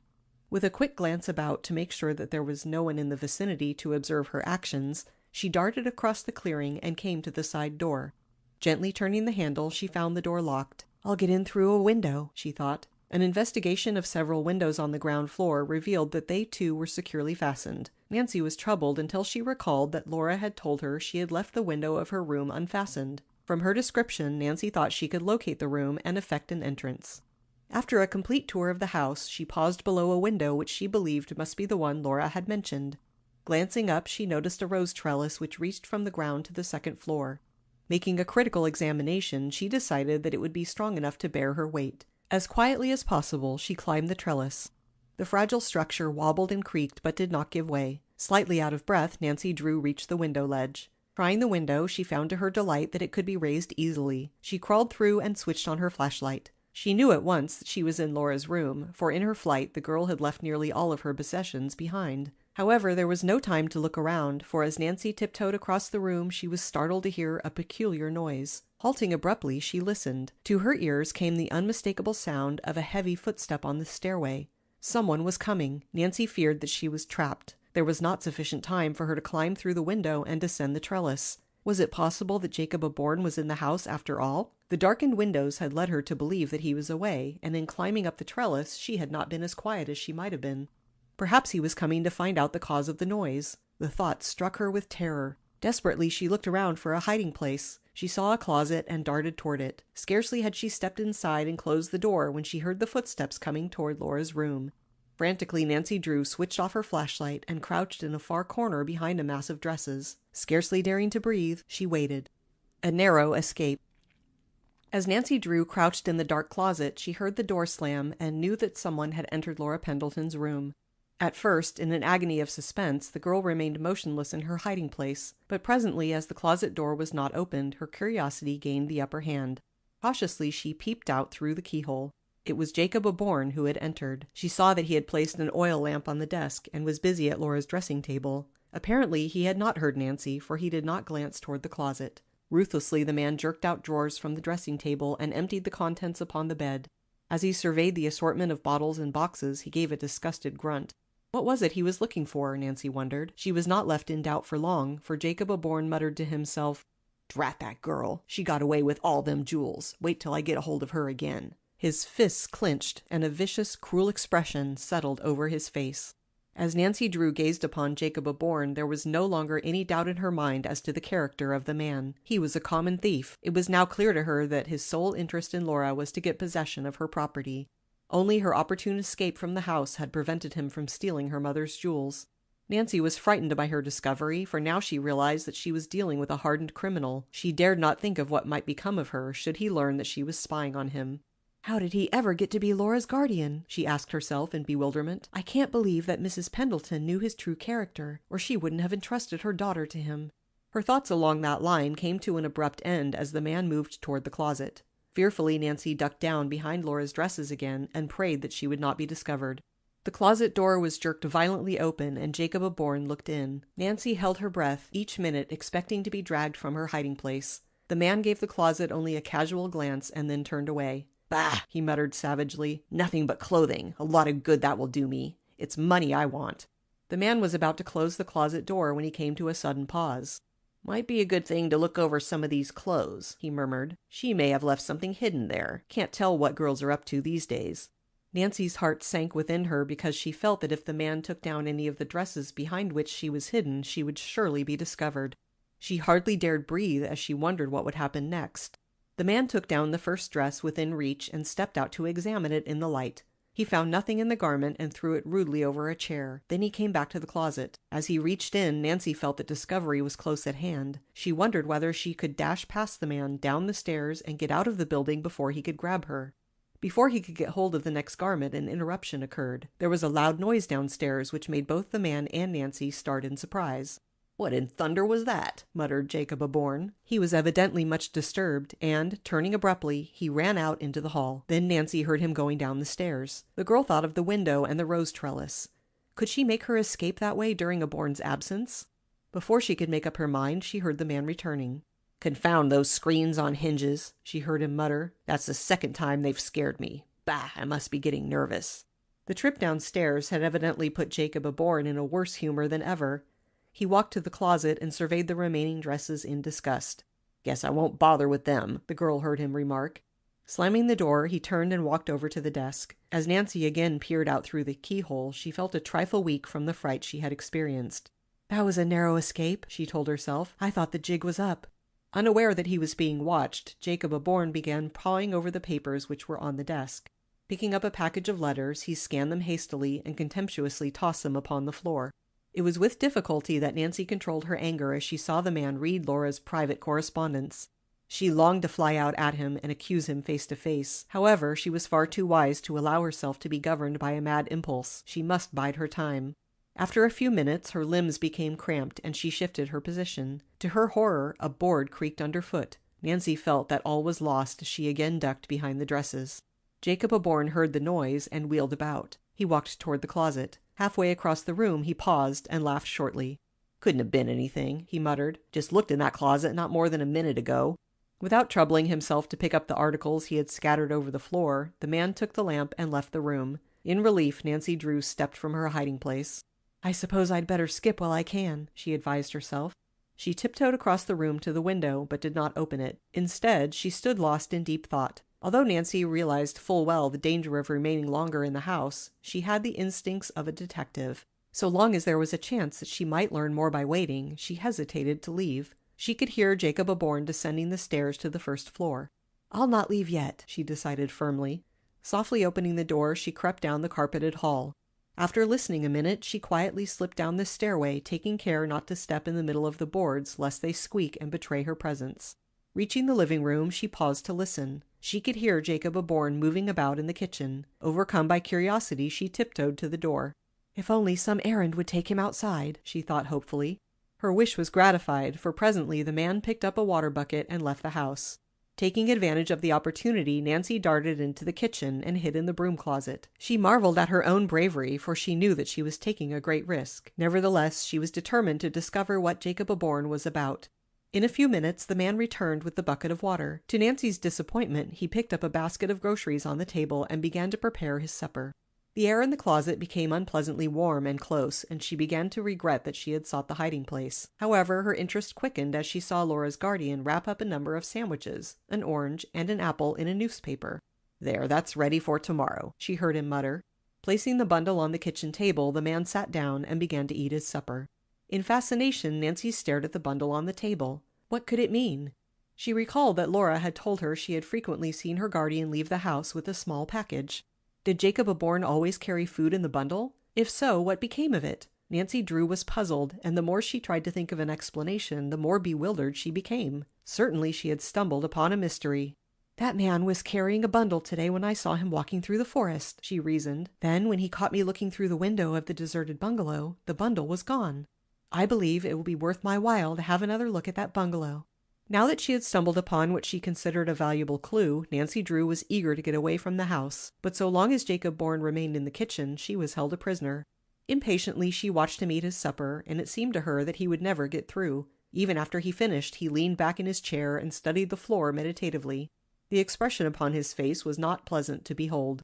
"I'll venture he's cooking up some dirty scheme," Nancy told herself. At last the man pushed back his chair and picked up the oil lamp. "May as well get busy," he grunted. "I've got a big night before me." Leaving the bundle upon the table, he turned and left the kitchen. A few minutes later, Nancy heard him trudging heavily up the staircase. "Now what shall I do?" she asked herself in perplexity as she came out of the closet.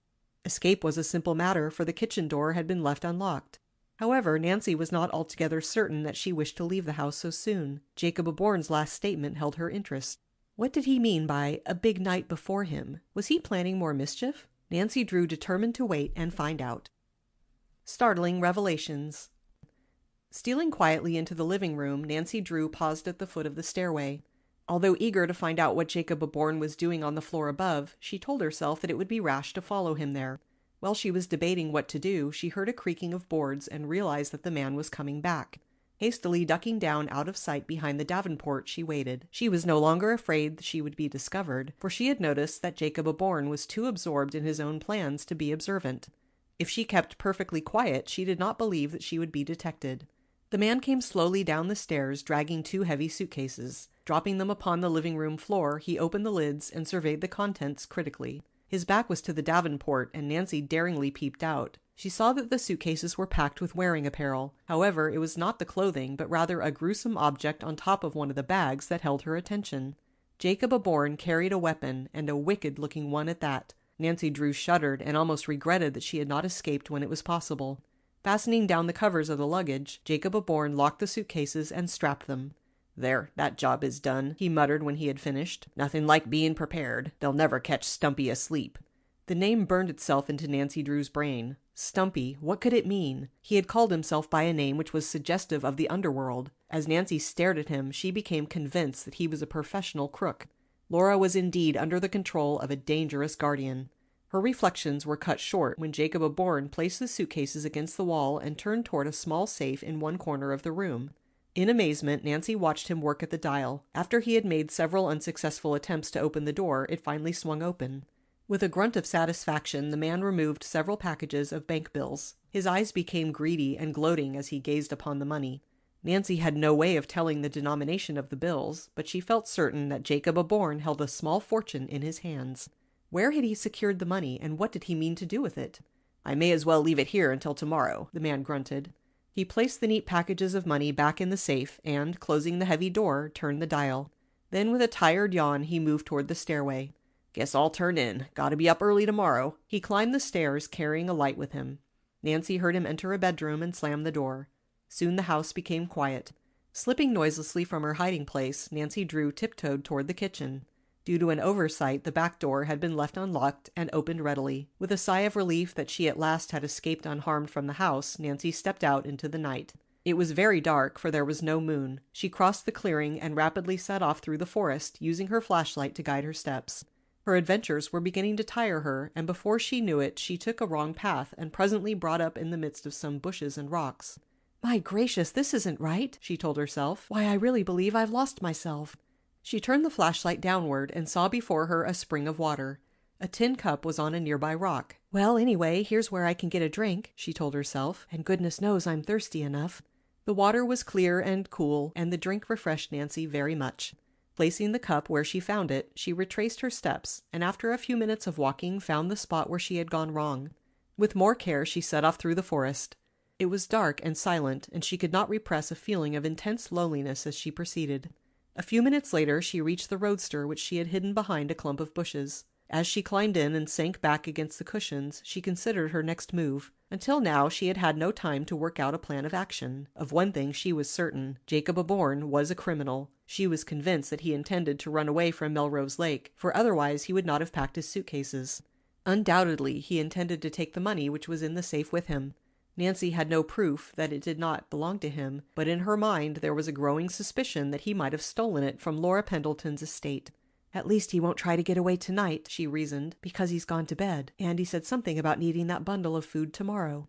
Nancy was at a loss to know what to do next. Although convinced that Jacob Aborn was a criminal, she was well aware that she had no evidence against him. In court it would merely be her word against his, and if it came to that, she would be embarrassed to explain her presence in the house. "I must get definite proof," she thought. Groping for an idea, she again thought of the old bungalow in the woods. "I'm sure it has some connection with the mystery," she reasoned. "While Jacob Aborn is out of the way, I'll do a little sleuthing." To think was to act with Nancy Drew, and it required but a few minutes for her to drive the distance from Jacob Aborn's residence to the deserted bungalow. Although the night was dark, she found the side road without difficulty. Halting the car in the bushes, she picked up her flashlight and started toward the bungalow.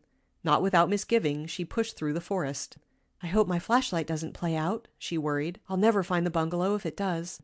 There was no path leading through the woods, but Nancy was fairly certain of her directions. Soon she stepped out into a tiny clearing, and directly ahead saw the old bungalow. Hurrying across the open space, she paused in front of the building. It was dark and silent, but as she gazed upon it, an uneasy feeling took possession of her. Her inner self seemed to warn her not to enter the bungalow. "This is no time to hesitate," she told herself sternly. "If Jacob Aborn is to be caught, I must gather my evidence tonight. Tomorrow he may skip out." As Nancy moved toward the rear of the bungalow, she glanced down at her flashlight and was alarmed to see that it was beginning to grow dim. "Just my luck to have it go out when I need it the most," she thought in disgust. In an attempt to save the battery, she switched off the light. As her eyes became accustomed to the dark, she was able to see a little.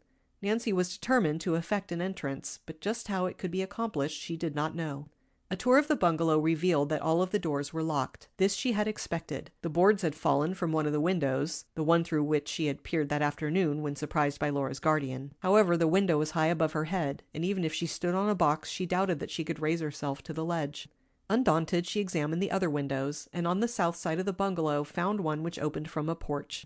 It was boarded up, and her efforts to dislodge the barrier were futile.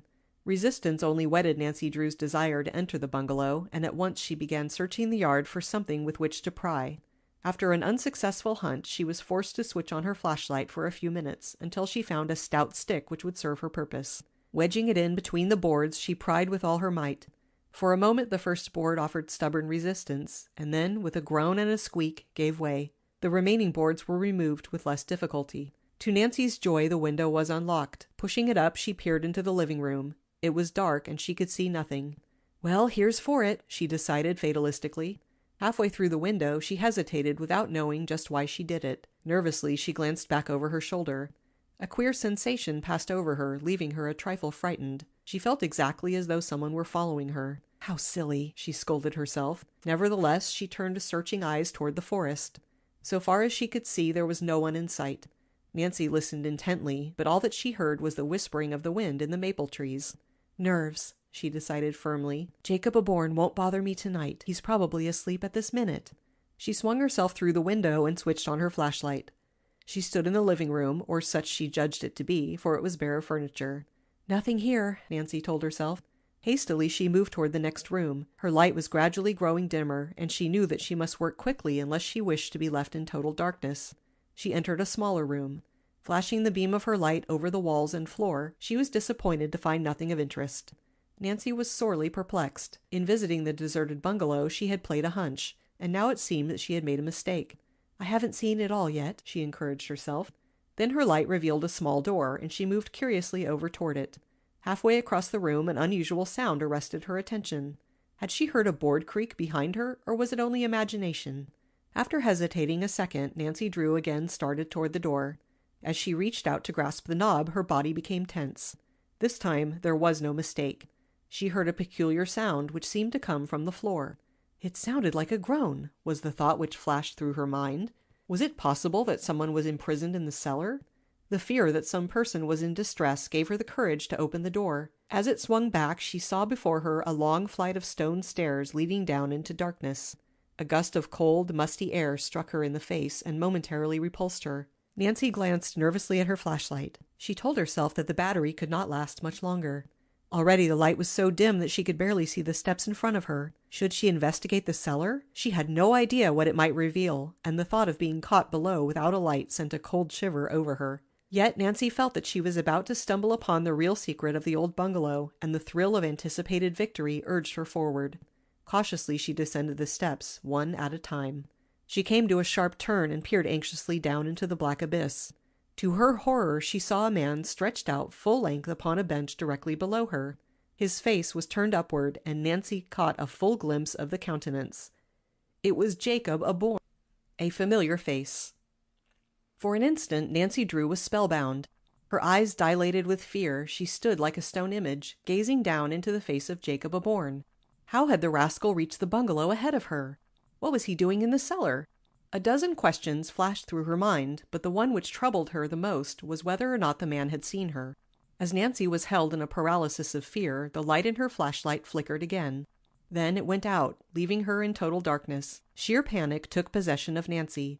Turning, she gave a low cry and stumbled up the stairway. Jerking open the door at the top, she ran through the room. Her flight was abruptly checked as she crashed into a table. Reaching out to catch herself from falling, Nancy's hand touched an object. Eagerly she felt of it and discovered that it was a lantern. Snatching it up, she stumbled on. Coming to a door, she pulled it open. To her chagrin, she ran into a wall. She had entered a closet. Frantically, she rushed out again and found another door to the left. She had made no mistake this time, and to her relief found herself in the living room. In desperate haste, she reached the window and, climbing through, leaped to the porch. Fully expecting to hear a shot behind her, she ran as fast as she could across the clearing to the forest. Breathless, she reached the shelter of the trees and paused to look back. To her astonishment, she was not being followed. Jacob Aborn was nowhere in sight. The old bungalow appeared as deserted and silent as before. "That's queer," she told herself. "Perhaps he didn't see me after all." A moment's serious consideration convinced her that this reasoning was not logical, for she had made a great deal of noise clattering up the steps. It was inconceivable that he had not heard her when she stumbled into the table, nearly overturning it. "I don't believe I imagined it," she thought in perplexity. "I'm sure it was Jacob Aborn I saw in that cellar. But how did he get here ahead of me?" She gravely reflected for a minute. Laura's guardian had retired to his bedroom before she had slipped from the house. Presumably she had left him sound asleep. How could he have dressed and reached the bungalow so quickly?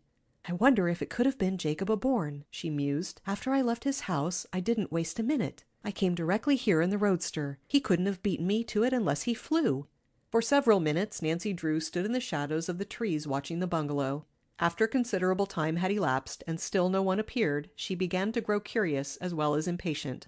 "I know there was someone in that cellar," she assured herself, "and I'd like to find out who it is. If I only had a light, I'd be tempted to go back." As the daring thought occurred to her, she glanced down and noticed that she was still clutching the lantern which she had snatched from the table as she ran. She had picked it up purely on impulse, without thinking that she might use it later. Now she decided that it would serve a useful purpose. There was only one drawback: it was not lighted. "A lot of good it will do me without a match," she murmured in disgust. As she stood staring gloomily at the lantern, she feared that she must admit defeat. Brave as she was, she hesitated to return to the bungalow without a light to guide her. If only she had brought an extra flashlight battery with her, or her father's revolver. "I wouldn't be afraid if I had some way to protect myself," she told herself, "or if I could see where I was going." As she stood gazing moodily at the old deserted house, a thought came to her. Eagerly she began to search through her pockets. To her delight, after thrusting her hand into the last pocket, she brought out a small box of matches. She had used the matches while in camp at Moon Lake, keeping them in a waterproof container for an emergency. She had carelessly left them in her dress pocket, and upon returning home had forgotten all about them. For once her negligence had been to her advantage. Hastily opening the box, she found several matches left. Examining the lantern, she was encouraged to discover that it was nearly full of oil. Striking a match upon a stone, she applied it to the wick. Before the wick ignited, a mischievous gust of wind extinguished the flame. Nancy tried again, and, to her disgust, the second match met a similar fate. In alarm, she felt in the box. There was only one match left. If she failed in her next attempt, she would be without a light. Stepping back into the forest so that the wind would not strike her, she hopefully struck the last match.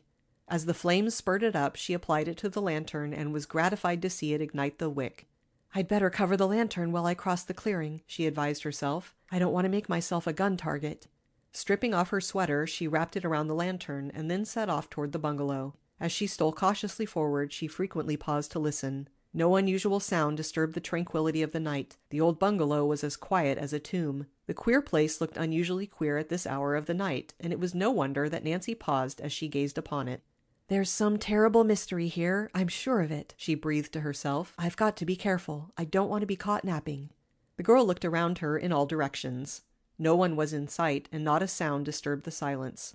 For one brief instant, as she drew closer to the building, Nancy had an inclination to turn and flee. Then she braced herself. "I won't do it," she told herself. "I came here to find out what all this means, and I'm going to do it. Nancy Drew, don't be a goose. This isn't half as bad as things were at the Turnbull mansion. And remember what you went through with to get the old clock." And she braced up once more.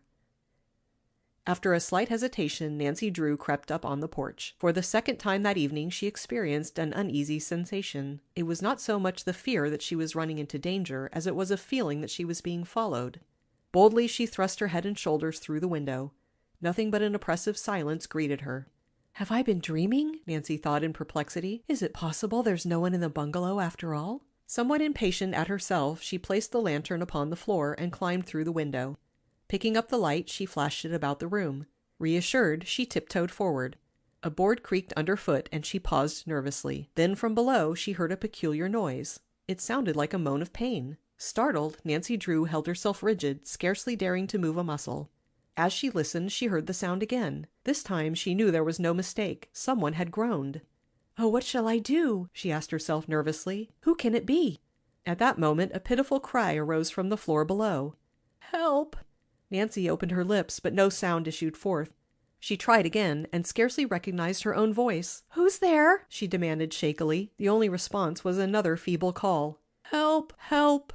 The cry echoed through the deserted bungalow, ending in a plaintive wail. Then the house became silent.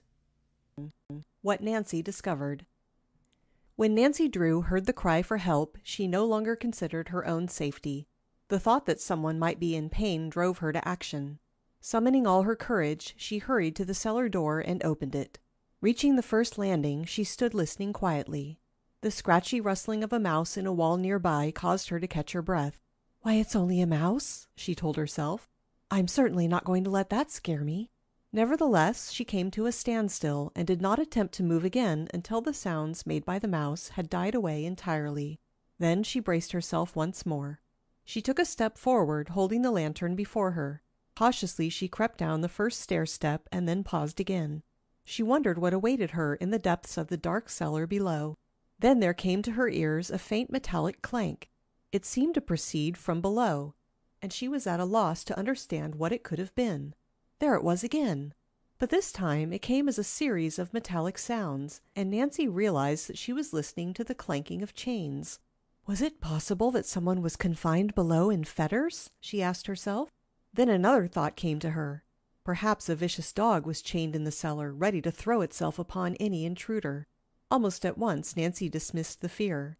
If it were a dog, she told herself, it would have growled at her first approach. Thus reassured, she held the lantern before her and slowly descended the stairs, peering anxiously into the murky darkness. Turning the light upon the spot where she had seen the man on her previous excursion into the cellar, she beheld a disheveled human being lying on a bench against the side of the stone wall. Nancy started backward, and the lantern wavered in her hand. She was almost sure that the man before her was Jacob Aborn. Tempted to run away, she overcame the impulse and again peered critically down at the white face which was turned toward her. "It isn't Jacob Aborn," she decided, "but there's a startling resemblance." No longer afraid, Nancy Drew rapidly descended the stairs to the cellar. With a cry of pity, she ran toward the man who lay so white and still on the bench. At a glance she took in the scene before her. In reality the cell was a dungeon, for the walls were of solid stone and there were no windows. Not a ray of light filtered into the horrible place. The room was damp and musty, and as she accidentally brushed against a wall it felt clammy and cold to the touch. A heavy chain was fastened to the wall above the bench. To Nancy's horror, the end of the chain was attached to the prisoner in such a way that it allowed him some freedom of motion and yet held him captive. "Oh!" Nancy cried as she gazed upon the imprisoned man. The prisoner did not stir. He lay perfectly still upon the bench. "Oh, he can't be dead," Nancy whispered fearfully. Dropping down on her knees, she felt the man's pulse. It was faint, but regular. "He's just unconscious," she thought in relief. The strain of realizing help was near must have been too much for him. She fell to work, chafing his wrists, and for the first time noticed the cruel crimson marks which had been caused by the chains. "I wonder what fiend is responsible for this?" she asked herself angrily. Now that she gazed directly into the man's face, she wondered how she could have mistaken him for Jacob Aborn. To be sure, the two men were of the same build, although the prisoner appeared gaunt and thin as though he had not been properly fed during his captivity. Their features were similar also, but while Jacob Aborn's face was characterized by harsh lines, the prisoner had a gentle, kind expression. Nancy Drew did not further concern herself with the man's appearance, for she was alarmed that he did not recover consciousness. "I must do something," she thought desperately. "Perhaps I can find some water." Catching up the lantern, she mounted the stairs 2 at a time. Reaching the kitchen, she was overjoyed to see a pump at the sink. After a search through the cupboards, she at last found a leaky tin vessel which would serve her purpose. Quickly filling it, she rushed back to the cellar. Wetting her handkerchief, she applied it gently to the prisoner's forehead. When he did not revive, she sprinkled a little of the water on his face. The man stirred slightly and moaned. Encouraged, Nancy again soaked her handkerchief and applied it to his head. She saw that he was regaining consciousness. Then the prisoner's body twitched violently and his eyes fluttered open. "Help!" he called feebly. Nancy saw that the man was delirious. "Help has come," she said gently. "Don't try to struggle. You are in the hands of a friend." "Friend?" the man asked stupidly. As he attempted to raise himself to a sitting position, Nancy helped him. "Didn't think help ever come," he murmured weakly. His eyes, which were bright with fever, fastened upon the pan Nancy held in her hand. "Water?" he begged thickly. Nancy handed over the basin with alacrity, and the man drank greedily. "First I've had to drink in 24 hours," he said more steadily. He stared at Nancy as though he had not seen her before.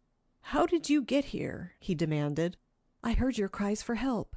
"Oh, yes, I remember now. I heard someone coming and I called out. That was the last I remembered." "Who are you?" Nancy questioned. "Why are you in chains?" A bitter expression passed over the prisoner's face. "I am here through the trickery of Stumpy Dowd, a notorious criminal." "And your name?" Nancy gasped. "Jacob Aborn." "Jacob Aborn?" she echoed. "Then—" "That rascal, Stumpy Dowd, is impersonating me," Jacob Aborn finished for her. "I don't understand." "I don't wonder at that, miss." He groped for a name. "Drew," Nancy supplied. "I'm only beginning to comprehend the trick that was played on me by that scamp. And poor Laura, heaven knows where she is at this moment." "She's safe. I left her at my home in River Heights." "I'm thankful for that. It nearly killed me to think she might be in the hands of that crook." "Tell me the entire story," Nancy begged. "What do you know about Stumpy Dowd?" "I know enough to send him to prison for the rest of his life. He's a fraud. This isn't the first deal he's been mixed up in. He's trying to get his hands on Laura Pendleton's fortune. I'm afraid he has everything by this time." Jacob Aborn buried his hands in his face. "How did Stumpy get you here?" Nancy questioned. "One night about 2 weeks ago he came to my house, the bungalow on the lake, on the pretense of seeing me about a business matter." "Then you own that house that Stumpy is living in," Nancy interrupted. "Yes, I thought it would make a nice home for Laura." "Well, Stumpy came to see me, and as soon as he began to ask questions about the Pendleton estate, I was suspicious. Finally, I ordered him from the house. He drew a gun on me." "And there was no one to help you?" "No, I had intended to leave for Moon Lake the following day and had given the servants a vacation. I was alone in the house. I put up a fight, but when I was semi-conscious from a blow on the head, that scoundrel forced me into this deserted bungalow." "You haven't been here for 2 weeks." Jacob Aborn nodded grimly. 2 long weeks. I've nearly gone mad, chained to this bench like a felon." With a despairing gesture he lifted his arms, and his fetters clanked against the floor. "How horrible!" "Stumpy Dowd is a fiend. Not content with chaining me here, he's half starved me. If you hadn't come, I couldn't have stood it many more days. Only the thought of Laura has kept me alive. You say she is safe?" "Yes, she ran away from Stumpy." "Her property? What has become of it?" "I don't know," Nancy was forced to admit. "She brought nothing with her except some of her mother's jewels." "Then Stumpy Dowd must have his hand on every dollar of the fortune," the man groaned. "A rich haul it will make, too." "Laura is wealthy?" "Yes, her mother left her a sufficient fortune." "I can't understand why Stumpy remained near here after he secured the property," Nancy commented. "There are 2 reasons. First, nearly all of Laura's property was tied up in stocks and bonds, gilt edge, of course. Stumpy was forced to impersonate me long enough to convert the securities into cash. At least that's what I suspect." Nancy nodded thoughtfully. "And the second reason, I've led him to believe that he hasn't secured all of Laura's property. Stumpy is greedy, and it's his nature to get his hands on everything. He has tried to force me to tell what became of the remaining securities." "You wouldn't tell?" "I couldn't if I wished." "Then he has everything in his possession now, has he?" "Everything except the jewels. How can I ever face Laura again?" "Don't think about that," Nancy returned quickly. "It wasn't your fault. Stumpy Dowd is a very clever crook, but he won't get away this time." "Is he still at Melrose Lake?" Jacob Aborn asked eagerly. "If we could only capture him." "Rest assured we will, but we must work quickly. I happen to know that he is planning his escape. I think he intends to get away tomorrow. He has Laura's money in the safe." "Then if we set the police on him tonight, we'll save the fortune." "Exactly. But first we must get away from here." With troubled eyes, Nancy Drew gazed at the chain which held Laura Pendleton's guardian as a prisoner. "If only I can break the chain." "It isn't necessary. I know where Stumpy keeps the keys to the padlock." "Where?" "Hanging on a hook in the stairway." "I'll get it," Nancy cried eagerly. Turning, she hastened toward the stairs. Had she not been so intent upon setting Jacob Aborn free, she might have heard a peculiar rustling sound from the direction of the kitchen. Oblivious of possible danger, she rushed up the steps 2 at a time. In her haste, she had forgotten the lantern and was forced to return for it. Snatching it up from the floor, she again started toward the stairs, turning her head to call back an encouragement to the prisoner. "We'll soon have you out of here, Mr. Aborn." "Hurry," the man urged. "We have waited too long now." Nancy was of the same opinion, for she realized that they must work swiftly if they were to prevent Stumpy's escape. Already it must be long past midnight, and at dawn he would probably leave. Anxiously she moved the lantern up and down, illuminating the dingy walls of the staircase. Just above her head to the left she saw the hook for which she was searching. The precious key dangled from it. Snatching it up, she turned and ran down the steps. "You found it?" Jacob Aborn demanded anxiously. "Yes, here it is." Nancy held up the object. "I'll have you free in another minute." Dropping down upon her knees before the bench, she began to work frantically at the padlock, Mr. Aborn watching her hopefully. So engrossed were they both that they failed to notice a dark figure creeping slowly down the stairway. Nearer and nearer he came, an ugly revolver gripped tightly in his right hand. Suddenly Jacob Aborn glanced up, and a look of horror froze upon his face. "Look out!" he shouted. A desperate situation. The warning came too late. Before Nancy Drew could turn, the butt of a revolver crashed down upon her head. With a low moan of pain she sagged to the floor and lay still. How long she remained unconscious she did not know, but when at last she opened her eyes she found herself stretched out on the cold floor of the cellar. She was bewildered, and for a minute could not account for the splitting pain in her head. Then with a shudder she remembered what had happened. She had been struck down from behind. Who was her assailant? Nancy became aware that someone was standing over her, but objects whirled before her eyes, and she could not distinguish the face. Then, abruptly, her vision cleared. She saw Stumpy Dowd gazing down upon her gloatingly. "You!" she gasped. The man leered unpleasantly. "Thought you were going to catch me, did you? Well, you have another thought coming this time." He reached over and, catching her by the arm, jerked her roughly to her feet. Nancy was so weak that she nearly fell. "What are you going to do?" she whispered. "You'll find out soon enough," Stumpy sneered as he held up a long rope. "I'm going to tie you up and leave you here. You and your friend have so much to say to each other." "Let that girl go," Jacob Aborn pleaded from the other side of the room. "Do anything you like to me, but set her free." "Shut up," Stumpy growled. "I'll do plenty to both of you before I get through." Nancy was too weak to struggle, and she was aware that resistance would be useless. One glance at the murderous weapon in Stumpy's hand had convinced her of that. He was ruthless and unprincipled, and would think nothing of shooting her down if she made a break for the stairway. Yet as Stumpy began to tie her feet together with the stout rope, she realized she must do something. If only her head would stop throbbing so that she could think clearly. The situation was a desperate one. Unless she thought quickly, there would be no escape. Then suddenly an idea came to her. She recalled that a detective who had called on her father only a few months before had entertained them by telling of his various experiences with criminals. He had explained how it was possible to hold one's hands while being bound, so as to slip the bonds later. Nancy had been interested and had pressed the detective for details. He had taken a stout piece of cord and had given her a demonstration. At the time she had thought the trick a very clever one. Little dreaming that the knowledge would ever prove useful, she had made no effort to remember how the hands must be held.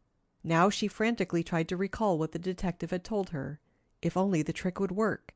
Holding her wrists in what she believed was the correct position, she permitted Stumpy to bind them securely. The ropes cut into her flesh cruelly.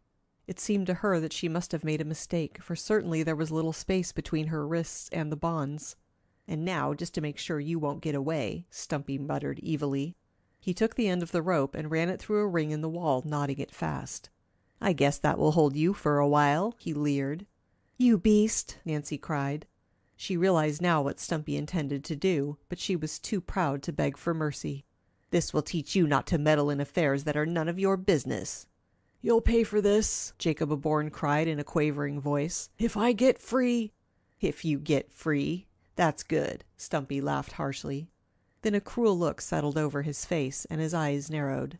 Why, you old fool, you'll stay here until the rats get you. This isn't the time of the Inquisition, Nancy declared fiercely. You can't get away with murder. Murder? Who said anything about murder? What a harsh word. I'll just leave you and your friend here and go away. If anything happens— Dowd shrugged his shoulders indifferently. The police will be after you in a day, Jacob Aborn cried. Oh, no, they won't. Stumpy is nobody's fool. I'll cover up my trail. You think you will, Nancy informed him. Every criminal thinks he'll escape. And I will, too, Stumpy boasted. I'm too clever to be caught. Oh, I guess I've put over my little scheme pretty slick. Not a person suspected I wasn't the real Jacob Aborn. Then you admit your guilt? Nancy demanded. Stumpy regarded her appraisingly. You're a smart detective, but your smartness won't do you any good this time. I don't mind admitting I pulled the deal single-handed because you'll never get out of here to squeal on me. As neither Jacob Aborn or Nancy Drew made a response, he continued boastingly. I'm all fixed for my getaway tonight. Would have waited until tomorrow if you hadn't come nosing into my business. He glared at Nancy. I've cashed in all the Pendleton property and my suitcases are packed. When I leave here, I'll get them and beat it in a new racing car I bought today. I'd like to see the police or anyone else catch me once I get started. You'll pay for it someday, Jacob Aborn cried angrily. Robbing an orphan. I'm thankful poor Laura is out of your clutches. Oh, you think she is, do you? Stumpy laughed evilly. Well, let me tell you, I know where she's hiding. A look of horror came across Mr. Aborn's eyes, for his one consolation had been the thought that his ward was safe. I heard you two talking, Stumpy informed them. I found out she's in River Heights, and I'm going there tonight. Don't you dare harm Laura Pendleton. In spite of his condition, Jacob Aborn struggled in his chains, attempting to attack Stumpy. With one blow, the scoundrel sent him reeling against the wall. I don't care what becomes of that ward of yours, he snarled. It's the jewels I want. I'll fix Laura for sneaking away with them. If you try to kidnap Laura, you'll have my father to deal with, Nancy promised. He's a criminal lawyer. A criminal lawyer, eh? Well, I may take a shot at him just for luck. As Stumpy spoke, he caught sight of an object on the floor. It was the key to the padlock on Aborn's chains. When Nancy had fallen, it had slipped from her hand. Well, I'll just take it with me, he announced gleefully as he picked it up. As he was about to thrust it into his pocket, another thought came to him. He hung it on a nail, far out of reach of the two prisoners. You can look at it until you rot, he told them. Turning, he started to leave the cellar. Halfway across the room, he came back and stood gloating down upon Nancy. You thought you were so clever, sneaking into my house and spying on me. You, the daughter of a brilliant lawyer. Well, let me tell you something. You overlooked one important detail. Nancy stared blankly at Stumpy. She was at a loss to know how she had given herself away. The next time you remember to muffle the engine of your automobile when you leave. He gave a hollow laugh which echoed through the place. The next time. You fiend, Jacob said fiercely. Thank you for the compliment. Stumpy made an elaborate bow. And now I fear I must say goodbye. Too bad you can't come with me. I shall live high in some other country. With another mocking bow, he turned and left the two prisoners. They heard him stumble up the stairway and slam the door at the top. Left to starve. A death-like quiet fell upon the old bungalow. Nancy Drew and Jacob Aborn stared at each other in despair. Stumpy Dowd had dared to carry out his threat. He had left them in the cellar to starve. Fastened to the wall at opposite sides of the room, they were unable to help each other. Aborn's bonds were such that he could move about, but his tether was too short to permit him to reach Nancy, who lay on the floor, bound hand and foot. Their situation seemed hopeless.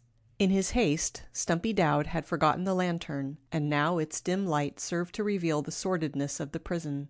In a short time the oil would burn out, and then they would be left in the dark, a darkness which would soon drive them mad. However, Nancy Drew's first thought was not for herself, but for Laura. She recalled Stumpy's threat, and was afraid that he would go to River Heights and attempt to harm the girl. I hope Dad is home from St. Louis, she thought miserably. He'll look after her. At the best, she knew that Laura would be left penniless. Even now, Stumpy was making his escape with the Pendleton fortune. After going to River Heights, he would undoubtedly strike for the border. Once in a foreign country, he would enjoy his ill-gotten gains in comparative safety. The same thought was passing through the mind of Jacob Aborn, for in desperation he sprang up from the bench and paced the floor like a caged lion. He shook his chains and beat them wildly against the stone wall until his wrists were cut and bleeding. "If only I could get my hands on that wretch!" he cried bitterly. Again he clawed at his chains, but could not break them. In vain he pounded the padlock against the floor. Not until he was completely exhausted did he give up. Then he quietly collapsed on the bench. "Oh, my poor Laura," he half sobbed. "And to think that I promised her mother I'd always look after her." Nancy gazed upon the man in compassion, but could think of nothing to say in comfort. The situation seemed unreal to her. She felt that it was a horrible nightmare from which she must soon awaken. However, the dull ache in her head and the cutting ropes were severe reminders of her plight. If only she could find a means of escape. She considered shouting for help, but almost at once decided it would only be a waste of energy. The bungalow was located in a desolate portion of the forest, and seldom did anyone pass near the spot. Jacob Aborn had been held a prisoner for nearly 2 weeks, and had been unable to make his cries heard. It was characteristic of Nancy Drew to keep her head down when faced with a grave problem. Stumpy Dowd had left her to die, but the will to live was strong within her. She would not give up without a brave struggle. "If only I can free my hands," she thought grimly. She glanced down at the ropes meditatively. To the eye there was no space between the thongs and her wrists, and yet, if she had made no mistake, she should be able to move her hands in such a way that she could slip out of the ropes. If only the trick would work! Giving her wrists a peculiar twist, she was elated to find a little slack in the ropes. She tried to slip her hands from the bonds, but could not. However, Nancy was not ready to give up. She hoped that by moving her hands back and forth, she would eventually be able to free herself.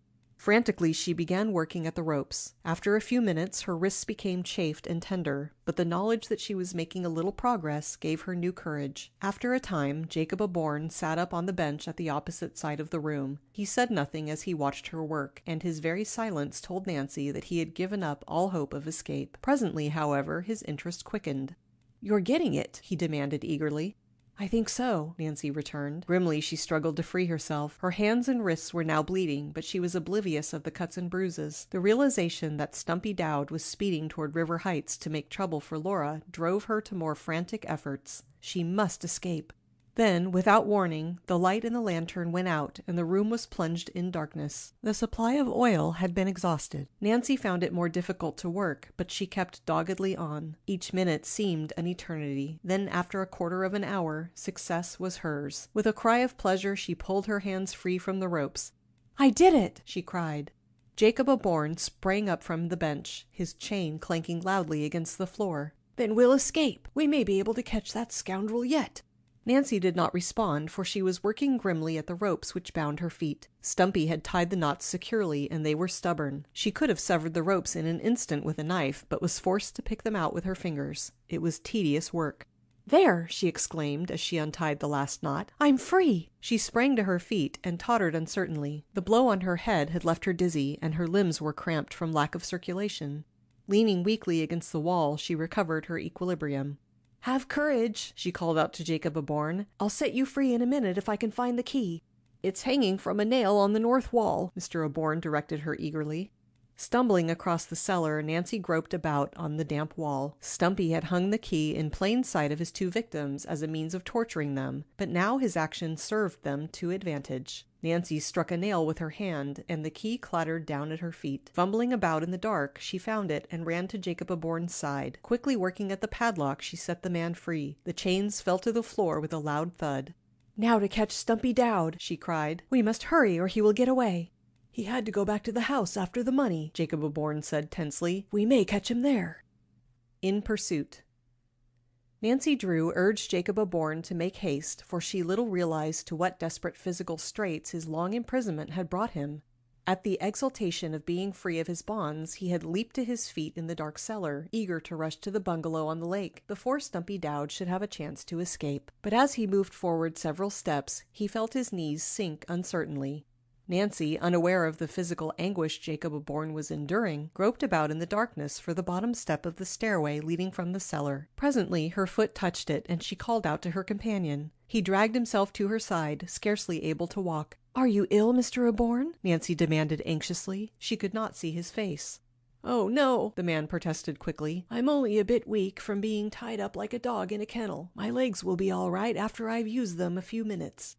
But try as he would, the man was unable to climb the stairway unassisted. Nancy, realizing his predicament, reached out a strong arm to help him. Even then, Jacob Aborn was forced to stop frequently for a brief rest, leaning upon Nancy for support while he recuperated his strength. But at last the top of the stairway was reached, and he then insisted that he was able to walk without her help. Nancy led the way to the living room window, and after climbing out to the porch, assisted Jacob Aborn to crawl through the opening. "What a relief!" he gasped, filling his lungs with pure air. "This is the first decent breath I've had in nearly 2 weeks." In the east, the moon was just rising over the forest, and stars were commencing to peep through the clouds, which were now breaking up, and drifting swiftly along the sky like scudding ships at sea. The cellar had accustomed Nancy's eyes to a blacker darkness than that which now faced her, and it was possible to make out objects well enough to pick the route through the forest. Yet, glancing uneasily at Jacob Aborn, she wondered if he would be able to walk the short distance to the roadster. "Do you think you can make it?" she questioned. "It isn't far to my car." "I think so," Laura's guardian declared grimly. Nancy offered her arm again, and at a slow pace they walked across the clearing. Entering the forest, they had gone but a short way when Mr. Aborn sank down on a log along the trail, breathing heavily. "I've got to rest," he murmured, his voice shaky from fatigue. "You go on without me, Nancy." "Just rest here for a moment, Mr. Aborn," Nancy said encouragingly. "I'm sure you will be all right in a few moments." She was unwilling to desert Jacob Aborn, for if she went on ahead, she was afraid he would never reach the bungalow on the lake. At the same time, she was impatient at the delay. Already Stumpy Dowd had a good half-hour's start. Unless they hurried, he would escape with Laura's fortune. Once he had left the bungalow, it would be difficult to pick up his trail again. "It's only a little way farther to the car," Nancy urged gently after Mr. Aborn had rested for a few minutes. With an effort, he arose from the log and wavered unsteadily on his feet. "I can make it now," he insisted. "We can't let that scoundrel escape." Leaning heavily on Nancy, he moved forward again, more rapidly than before. His breathing came hard, but he offered no complaint and refused to pause again even for a brief rest. His nerve carried him along. For Laura's sake, he exerted himself to the utmost. It was a walk that Nancy never forgot. Time and again, Jacob Aborn stumbled and would have fallen headlong had it not been for the sturdy support the girl gave him. "You'd better leave me and go ahead alone," he said several times. "I'm willing to try my best, but I know I can't make it." "Oh, yes, you can, Mr. Aborn," Nancy urged. "It's only a short distance now to the place where I left my roadster. As soon as we reach that, you'll be safe." "You're a very kind girl to do all this for me," murmured the exhausted man. "We've got to do it. Think of Laura." And thus Nancy urged him forward.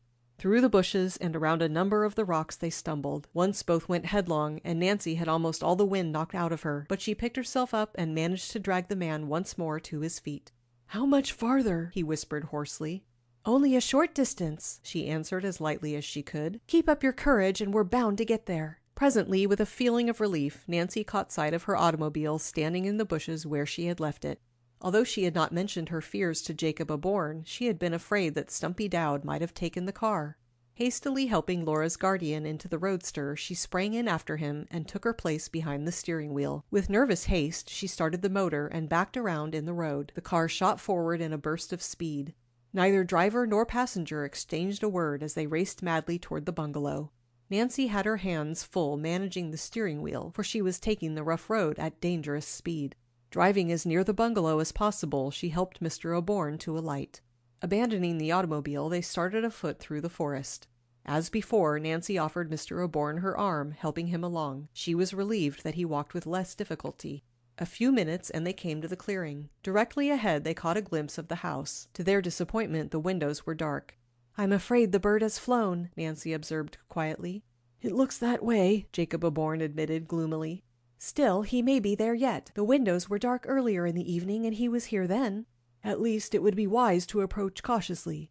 "Yes, we're unarmed and would be no match for him if he heard us coming. We don't want to place ourselves in his power a second time."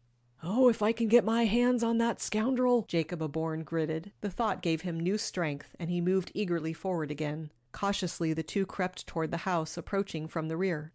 "You haven't a key, I suppose?" Nancy whispered. "No, that villain took it away from me along with everything else." "Never mind, I know a way to get in." However, as Nancy drew near the bungalow, she saw there was no need of a latchkey. The back door stood ajar as though someone had fled without taking time to shut it. With Mr. Aborn closely behind her, Nancy Drew stepped cautiously into the kitchen. There was profound silence. The bungalow appeared deserted. Crossing the room on tiptoe, she groped about on the kitchen table and found an oil lamp. Lighting it, she picked it up and hurried toward the living room. Pausing in the doorway, she cast a critical glance about and saw that everything was in disorder. A chair had been overturned, a small rug was out of place, papers were scattered all about. The 2 suitcases which Stumpy Dowd had packed earlier in the evening were missing. "He's escaped!" Nancy exclaimed in bitter disappointment as she surveyed the confusion. Just then her eye fell upon the safe, and she saw that the door was wide open. With a little cry of alarm, she rushed across the room and looked inside. With the exception of a few papers, everything had been taken. Snatching up the papers, Nancy hastily examined them. As she had feared, they were worthless. "Laura's fortune!" she cried angrily. "That rascal has escaped with every penny of it." "Oh, my poor Laura!" Jacob Aborn groaned. He moved heavily over to the safe and gave it one hopeless glance. "He's taken everything of mine, too. I don't mind for myself. It's only that Laura must suffer from my negligence." "It wasn't your fault, Mr. Aborn. We'll capture that man somehow. We must notify the police. I'll telephone the station this minute." "You can't. There isn't a phone in the house." "You have no phone?" Nancy echoed. "Oh, what an aggravation." "Oh, why didn't I have one installed?" Jacob Aborn demanded of himself. "I always intended to." "Where is the nearest one?" "At the hotel." "Then we must go there at once." "I'm afraid it will be too late. That scoundrel has too great a start." "We must try to capture him anyway. With luck we can do it." "Yes, we must try," Jacob Aborn exclaimed. He started toward the door, but was forced to grasp the back of a chair for support. Nancy ran to him and eased him into the chair. "You're too ill to go," she cried. One quick glance had assured her that he was on the verge of collapse. Only the hope that he might save Laura Pendleton's fortune had given him the strength to reach the bungalow. Now he was too nearly exhausted to go further. Mr. Aborn dropped his head on his hands. "I guess I'm done up," he admitted. "Of course you must stay here," Nancy insisted. "I'll send a doctor to you." "Don't think about me. Just set the police on the trail of Stumpy Dowd." "I'll do both. As soon as I telephone to the police, I intend to start after Stumpy myself." "But the danger. You must think of your own safety." "I'll be careful," Nancy promised as she turned away. "Just stay here and rest until the doctor comes. I must hurry now. Every minute counts." Nancy's daring action. Leaving Jacob Aborn behind, Nancy Drew turned and ran from the bungalow. As she sped swiftly down the path, she passed the garage and halted long enough to glance inside. Stumpy's racing car was gone. Nancy stooped down and examined the driveway, but it was too dark for her to see the wheel tracks. However, she was fairly certain that the man had taken the lake route, for there was no road through the forest in the immediate vicinity of the bungalow. Nancy had been forced to leave her own roadster a short distance away. "It's not going to be easy to capture Stumpy," she thought. "A good many roads branch off from the lake thoroughfare. That man is a clever criminal, and he'll take care to cover up his trail." Running through the forest, she reached her roadster and sprang in. Quickly starting the motor, she headed the automobile down the road. To reach the Beechcliff Hotel, it would be necessary for her to follow the forest a short distance until it joined the lake road. From there, she would have a fairly straight, smooth stretch to the hotel. The rough forest road held Nancy to a slow pace, but when she reached the lake thoroughfare, she stepped on the accelerator, and the little car began to purr like a contented cat. She soon caught a glimpse of the lights of the hotel, and a few minutes later brought the roadster to a halt in front of the inn. Without bothering to park the car according to the regulations, she sprang to the ground and ran inside. As she entered the lobby, a number of persons turned and stared at her curiously. Nancy Drew was well aware that her hair was in disorder and that her clothing was in disarray, but she was indifferent to her appearance. Rushing to a row of telephone booths, she saw at a glance that they were all in use. Without a moment's hesitation, she rushed back to the main desk and, to the astonishment of the clerk in charge, snatched up his private telephone. "The public telephones are at the end of the hall," he told her with pointed politeness. "Sorry," Nancy apologized briefly. "This is a rush call." Placing an emergency call for the police station, she waited impatiently. The hotel clerk, who had heard her directions to the telephone operator, underwent a sudden change of expression. "Hello? Hello," Nancy said frantically into the transmitter. "Police station?" After a seemingly interminable wait, she was connected with the chief, and in a few terse sentences told what had happened. "I think he must have taken the lake road," she finished. "He may be heading for River Heights before he strikes out for some distant point." "We'll have a squad right after him," came the reassuring response. Nancy hung up the receiver and stood lost in thought for a moment. "I must telephone to River Heights and warn Laura," she decided. Again she placed a call and waited impatiently for it to be put through. Several minutes passed, and then at last the bell jangled. Eagerly she caught up the receiver and held it to her ear. "Your party does not answer," came the precise voice of the operator. That's strange, Nancy thought in alarm. I can't understand why Laura didn't answer. Surely she must be there, unless... Even in her mind, she dreaded to finish the sentence. Stumpy Dowd had threatened to go to River Heights and force Laura to hand over the jewels to him, but Nancy doubted that he could have reached the place so quickly. Still, it was only 20 miles away, and Stumpy's car was built for speed. The thought that even now Laura might be in grave danger struck terror to Nancy's heart. She would never forgive herself if anything happened to the girl while she was a guest in the Drew residence. If only Father were at home, he could help me, she thought miserably. The hotel clerk had overheard Nancy's conversation and now regarded her with respect and curiosity. "Is there anything I can do to help?" he inquired. Yes, send a doctor to Jacob Aborn's bungalow as quickly as you can. At once. And telephone to points along the road between here and River Heights, warning the police to be on the watch for a man in a racing car. How about the radio stations? By all means, I can give you a description of the man. Hastily Nancy described Stumpy as best she could. Before she had finished, a number of hotel guests had crowded about the desk, suspecting that something unusual had happened. They would have plied Nancy with questions which would have delayed her had she not run from the lobby and jumped into her roadster. A moment she hesitated uncertainly. The police may catch Stumpy, and again they may not, she told herself grimly. I'm going to try to pick up the trail myself. With sudden decision, she headed the car down the lake road. Although not paved, the highway was well dragged, and with a smooth stretch before her, Nancy Drew pressed her foot hard upon the gasoline pedal. The little blue car fairly roared down the road as though it too were eager to overtake Stumpy Dowd. Ordinarily Nancy was not a fast driver, but now she knew that much depended upon her speed. Once Stumpy crossed the state line, it would be more difficult to cause his arrest. Nancy Drew was a brave girl and was too intent upon preventing the man's escape to consider seriously the danger which she might be running into herself. Alone and unarmed, she would find herself at a hopeless disadvantage when she met the criminal face to face. Presently, on a distant hill, Nancy caught the gleam of a headlight. Another automobile was coming toward her. I'll stop those people and ask if they've passed a racing car, she decided upon sudden impulse. Bringing her automobile to an abrupt halt in the middle of the road, she signaled for the approaching car to stop. It was a brown sedan, and as it came within the range of her headlights, Nancy thought there was something familiar about it. The automobile came to a stop not far from her roadster. "Hello there," a voice called out. "What's the matter?" With a start, Nancy Drew recognized the voice. Laura begins to worry.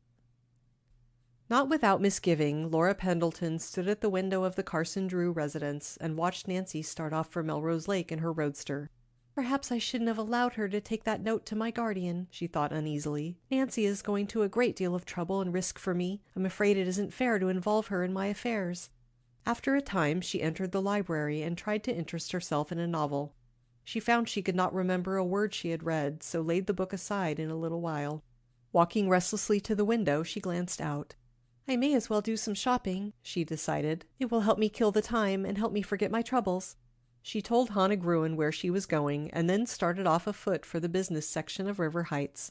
The day was a pleasant one, and as she walked briskly along, her worries seemed less real. Reaching a department store, Laura entered and purchased a few articles for which she had urgent need. In her hasty departure from Melrose Lake, she had forgotten a great many things. However, she made her purchases with the utmost caution, for with the exception of a $20 bill in her purse, she was without funds. When that was gone, she did not know what she would do. I'll never sell or pawn Mother's jewels, even if I starve, she told herself. I'll manage some way. Perhaps Nancy will help me find work. Carrying her packages with her, Laura walked slowly back to the Drew residence. Already the evening shadows were beginning to gather. In another hour or two it would be dark. As she passed the garage, she noticed that it was empty. Nancy had not returned. I do hope she gets back before dark, Laura thought anxiously. Entering the house, she had not had time to put away her things when the telephone jangled. A minute later, the housekeeper told her that there was a long-distance telephone call for her. It's from Miss Nancy, I think, Hannah Gruen said. Oh, I hope nothing has happened. Eagerly, Laura snatched up the telephone receiver. Nancy's quiet voice at the other end of the wire reassured her. However, as she listened to her friend's daring plan, she was somewhat alarmed. Still, other than to warn Nancy to be careful, she made no protest, for she felt that her friend's judgment was probably better than her own. If I'm not back or haven't telephoned within 24 hours, send the police to your guardian's bungalow, Nancy told her. Laura promised, and a moment later hung up. Before she turned away from the telephone, she regretted that she had not asked Nancy to give up her plan. She doesn't realize what a mean man Jacob Aborn is, she told herself. If he catches her prowling about the bungalow at night, there's no telling what he may do. Tempted to call Nancy back, she picked up the telephone again. With her hand on the receiver, she hesitated.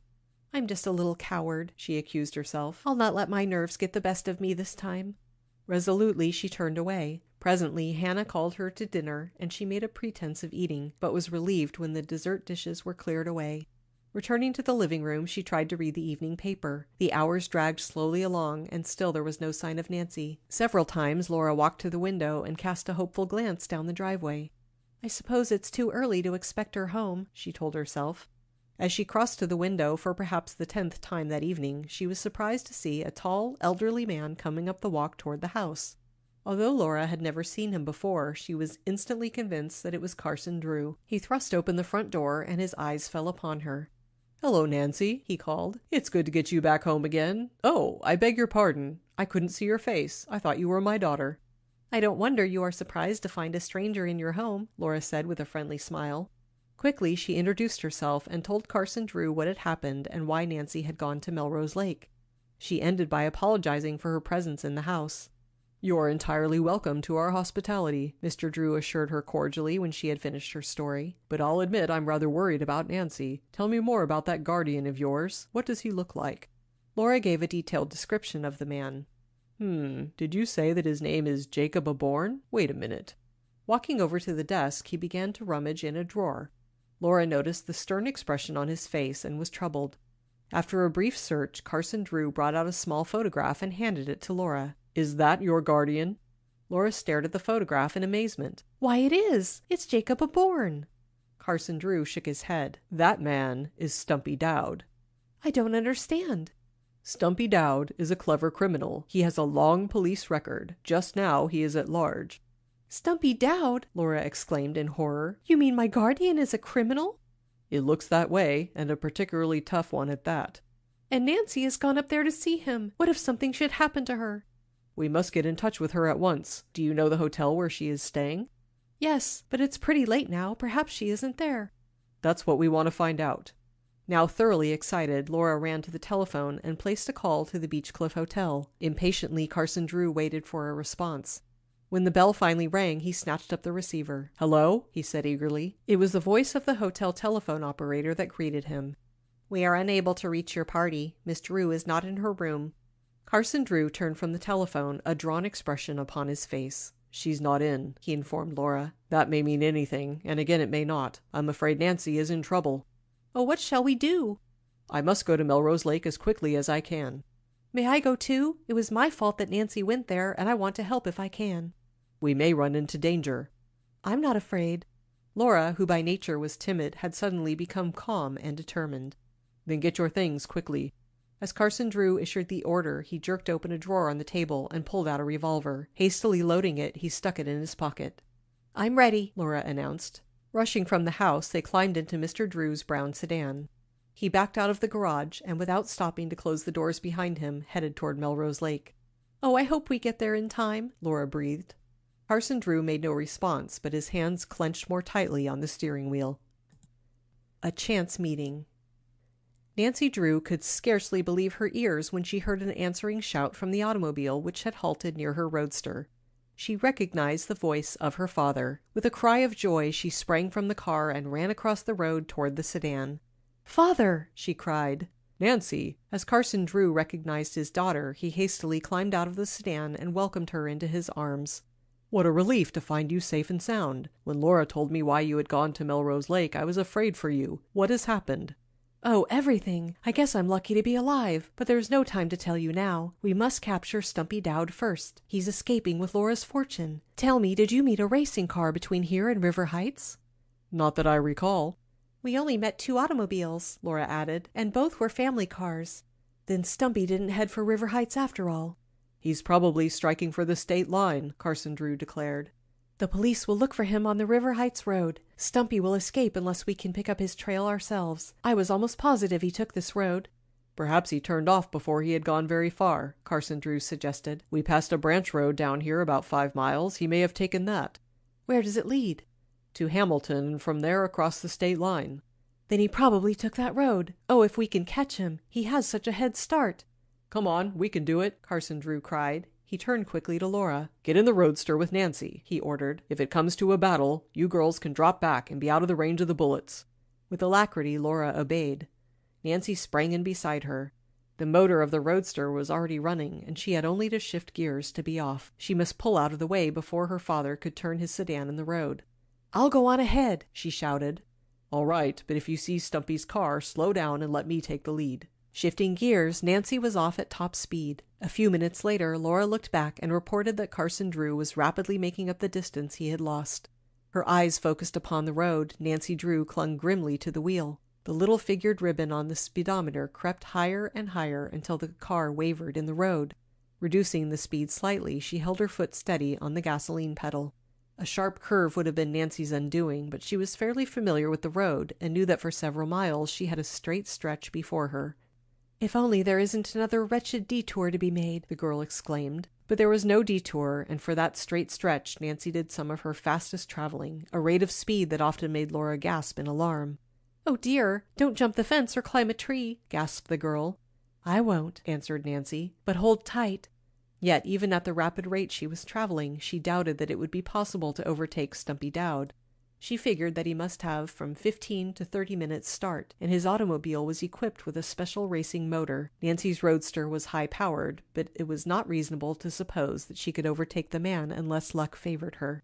Removing her eyes from the road for one brief instant, Nancy glanced anxiously at the gasoline gouge on the dash. To her relief, the tank registered nearly 3/4 full. There was no need to worry on that score.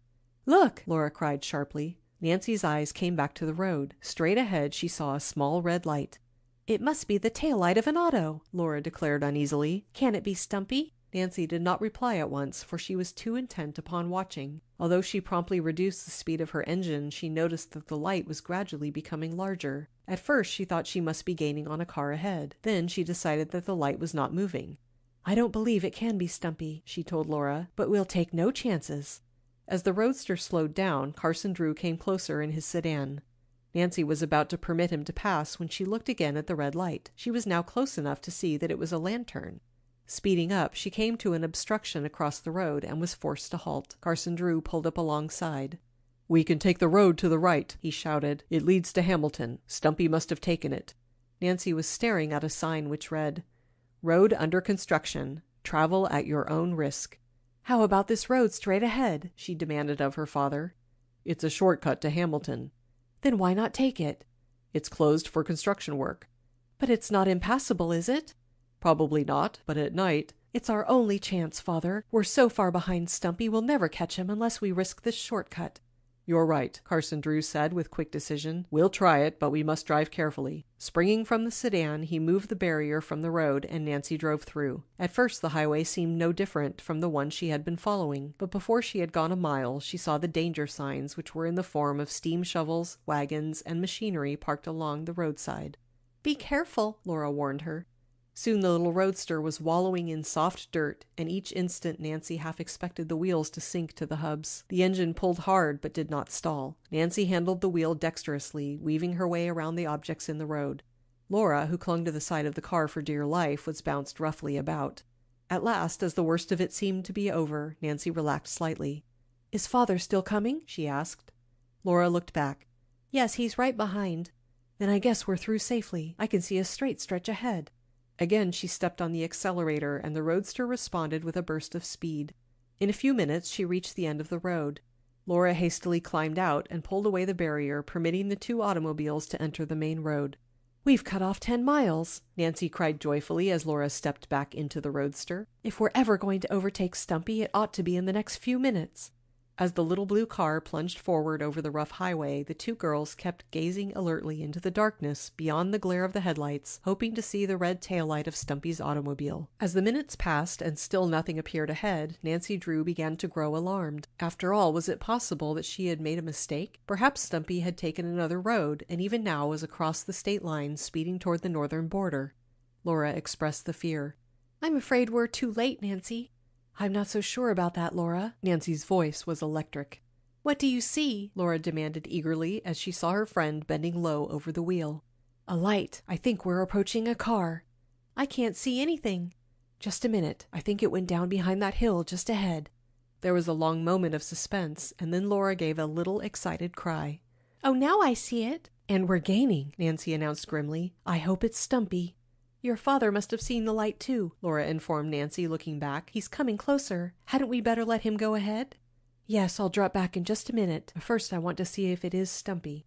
Nancy could not increase the speed of the roadster, for already she was going as rapidly as she dared. She was elated to observe that little by little she was creeping up on the car ahead. Soon the headlights of her roadster played upon the back of the vehicle, and she observed that it was indeed a racing car. Even as she made the observation, the driver looked back. For an instant his face was clearly illuminated. It was Stumpy Dowd. A bad turn. As Nancy Drew recognized Stumpy Dowd in the racing car directly ahead, she remembered her promise to her father and pulled to the side of the road. Carson Drew flashed by in the brown sedan. He, too, had recognized Stumpy. Keeping close behind her father's automobile, Nancy kept her eyes on the red taillight. Stumpy, becoming aware that he was being followed, made a sudden burst of speed, and the distance between the cars was increasing. "Oh, he's getting away!" Laura cried anxiously. "He'll not escape," Nancy returned grimly. "Dad is speeding up, too." She, too, increased the speed of her roadster to keep in the race. And what a race it was! With utter disregard for safety, Stumpy's car lunged over the rough roads, closely followed by Carson Drew's sturdy sedan. To Nancy and Laura, who maintained the reckless pace, it seemed a miracle that the three automobiles remained between the fence posts. "We are gaining again," Nancy observed a minute later. Just then, a shot rang out. Carson Drew had fired as a warning for Stumpy to halt. Instead of stopping, he answered in kind. There came a vivid flash of fire from his car and an instant report. Stumpy had not shot into the air. A bullet whizzed dangerously close to the windshield of the brown sedan. "Keep back, Nancy!" Carson Drew shouted. The warning was lost in the roar of the wind. On and on the three cars raced. Stumpy gained ground and then lost it again. Carson Drew approached nearer and nearer. He would soon be within gun range, and this time he intended to shoot at the automobile tires and force Stumpy to halt. Nancy sensed that the end was drawing near, for it was apparent that the racing car had reached its maximum speed. Stumpy was making his last stand and knew it. He looked back over his shoulder frequently now. Nancy had never seen such reckless driving. Where would the mad race end? Suddenly, a look of horror came into Nancy's eyes. Straight ahead, she saw a huge black and white checkerboard sign at the side of the road. Its significance sent a cold chill over her body. There was a sharp curve to be made. At the rate the three automobiles were traveling, they could never stay on the road. Instantly, Nancy cut her throttle and slammed on the brakes. But to her terror, she saw that her father and Stumpy Dowd were racing on. In their eagerness, they had failed to see the warning sign. Speeding up again for an instant, Nancy leaned her head out the window and tried to attract her father's attention. "Stop!" she screamed frantically. "A curve!" Whether her father heard her or had seen the danger himself, she did not know, but he slammed on his brakes. The sedan skidded sideways, and for a moment Nancy held her breath, fearful lest it turn turtle into the ditch. By skillful manipulation of the steering wheel, Carson Drew recovered control. The moment she had warned her father, Nancy tried to bring her own roadster to a stop, but she had gained so much momentum that she dared not slam on her brakes suddenly. Shutting off her gasoline and easing on the footbrake gradually, she saw the curve ahead and estimated that she would be able to make it without overturning. Laura, her face pale and drawn, gripped the seat fearfully, but no cry escaped her. It was Nancy who gave a frightened exclamation. In the racing car ahead, Stumpy Dowd was oblivious of approaching danger. He looked back over his shoulder and waved tauntingly as he saw the distance between Nancy's car and his own rapidly increase. "Look! Look! The curve!" Nancy shouted. She had shouted the warning involuntarily, for a moment's reflection would have told her that Stumpy could not hear. Too late, the man saw the danger. He slammed on his emergency brake, but already the sharp curve was at hand. The racing car turned turtle at the edge of the road, wavered an instant, then plunged over the side of a steep cliff. "Oh!" Laura screamed. "He'll be killed!" As Nancy rounded the curve in safety and brought the roadster to a quivering halt, she avoided for the moment looking down into the valley. But for only an instant did she hesitate to view the wreck of the racing car. Springing from her roadster, she rushed to the edge of the road and courageously looked down over the cliff. Laura came running after her, and Carson Drew, who had just brought his sedan alongside of the roadster, was close behind. In horror, the three gazed down into the valley. The car had rolled nearly to the bottom of the little valley and had overturned against a boulder. A wheel had been torn loose from its axle, and the body had been mashed in. There was no sign of Stumpy Dowd, but it was inconceivable that he could still be alive. A silence held the trio as they gazed down upon the wreck and realized that their own fate might have been similar. At last Carson Drew found his voice. "I guess it's all over with Stumpy now." "Oh, he may be alive," Nancy cried hopefully. "We must get him out of the wreckage." "You girls stay back," Mr. Drew said quietly, for he did not wish to expose them to a horrible sight. "I'll see what I can do." "No, Father, you'll need me to help if he's still alive. I'll go too," Nancy insisted. Following her father, she lowered herself over the cliff and grasped a branch of a tiny tree to keep from falling. Laura hesitated a moment, and then, summoning all of her courage, scrambled after her friend. The three rescuers half slid, half stumbled down the slope. There was no sound from the vicinity of the wreck. "Stay back until I've had a look," Carson Drew warned the girls again. Nancy intended to obey, for she had no desire to be the first to investigate the wreckage. But as she scrambled down the side of the cliff, she saw a red flame flash up from the front end of the car. She knew what that fire meant. The automobile had caught fire. With the gasoline tank in close proximity, there would soon be an explosion. "Hurry, hurry!" she urged her father. Carson Drew had seen the flames, and he too realized the need for haste. Unless they worked quickly, it would be impossible to get Stumpy's body from the wreck. Sliding and falling down the slope, Nancy caught up with her father, and together they rushed toward the automobile. Flames were leaping up from the front end. At any moment there might be an explosion. The car was half overturned and rested against a large boulder. Stumpy was pinned beneath the wreckage. With frantic haste, Nancy Drew and her father reached under the automobile and dragged the man out. He lay limp in their arms, and it was with difficulty that they carried him away from the burning car. "We got him out just in time," Mr. Drew gasped as he carefully placed Stumpy on the ground. Nancy looked back at the burning car and gave a little scream. "The money! Laura's fortune!" Before Carson Drew could restrain her, she ran back toward the wreck. "Come back!" her father shouted. Nancy did not pause. Throwing caution to the wind, she reached the wreck and groped about frantically. Her hand struck a suitcase and she dragged it out. The heat was now almost unbearable, but Nancy would not be defeated. She knew there was another suitcase, and she was determined to save it. Diving under the car for a second time, she found the bag and triumphantly brought it out, only to be jerked from the scene by her father.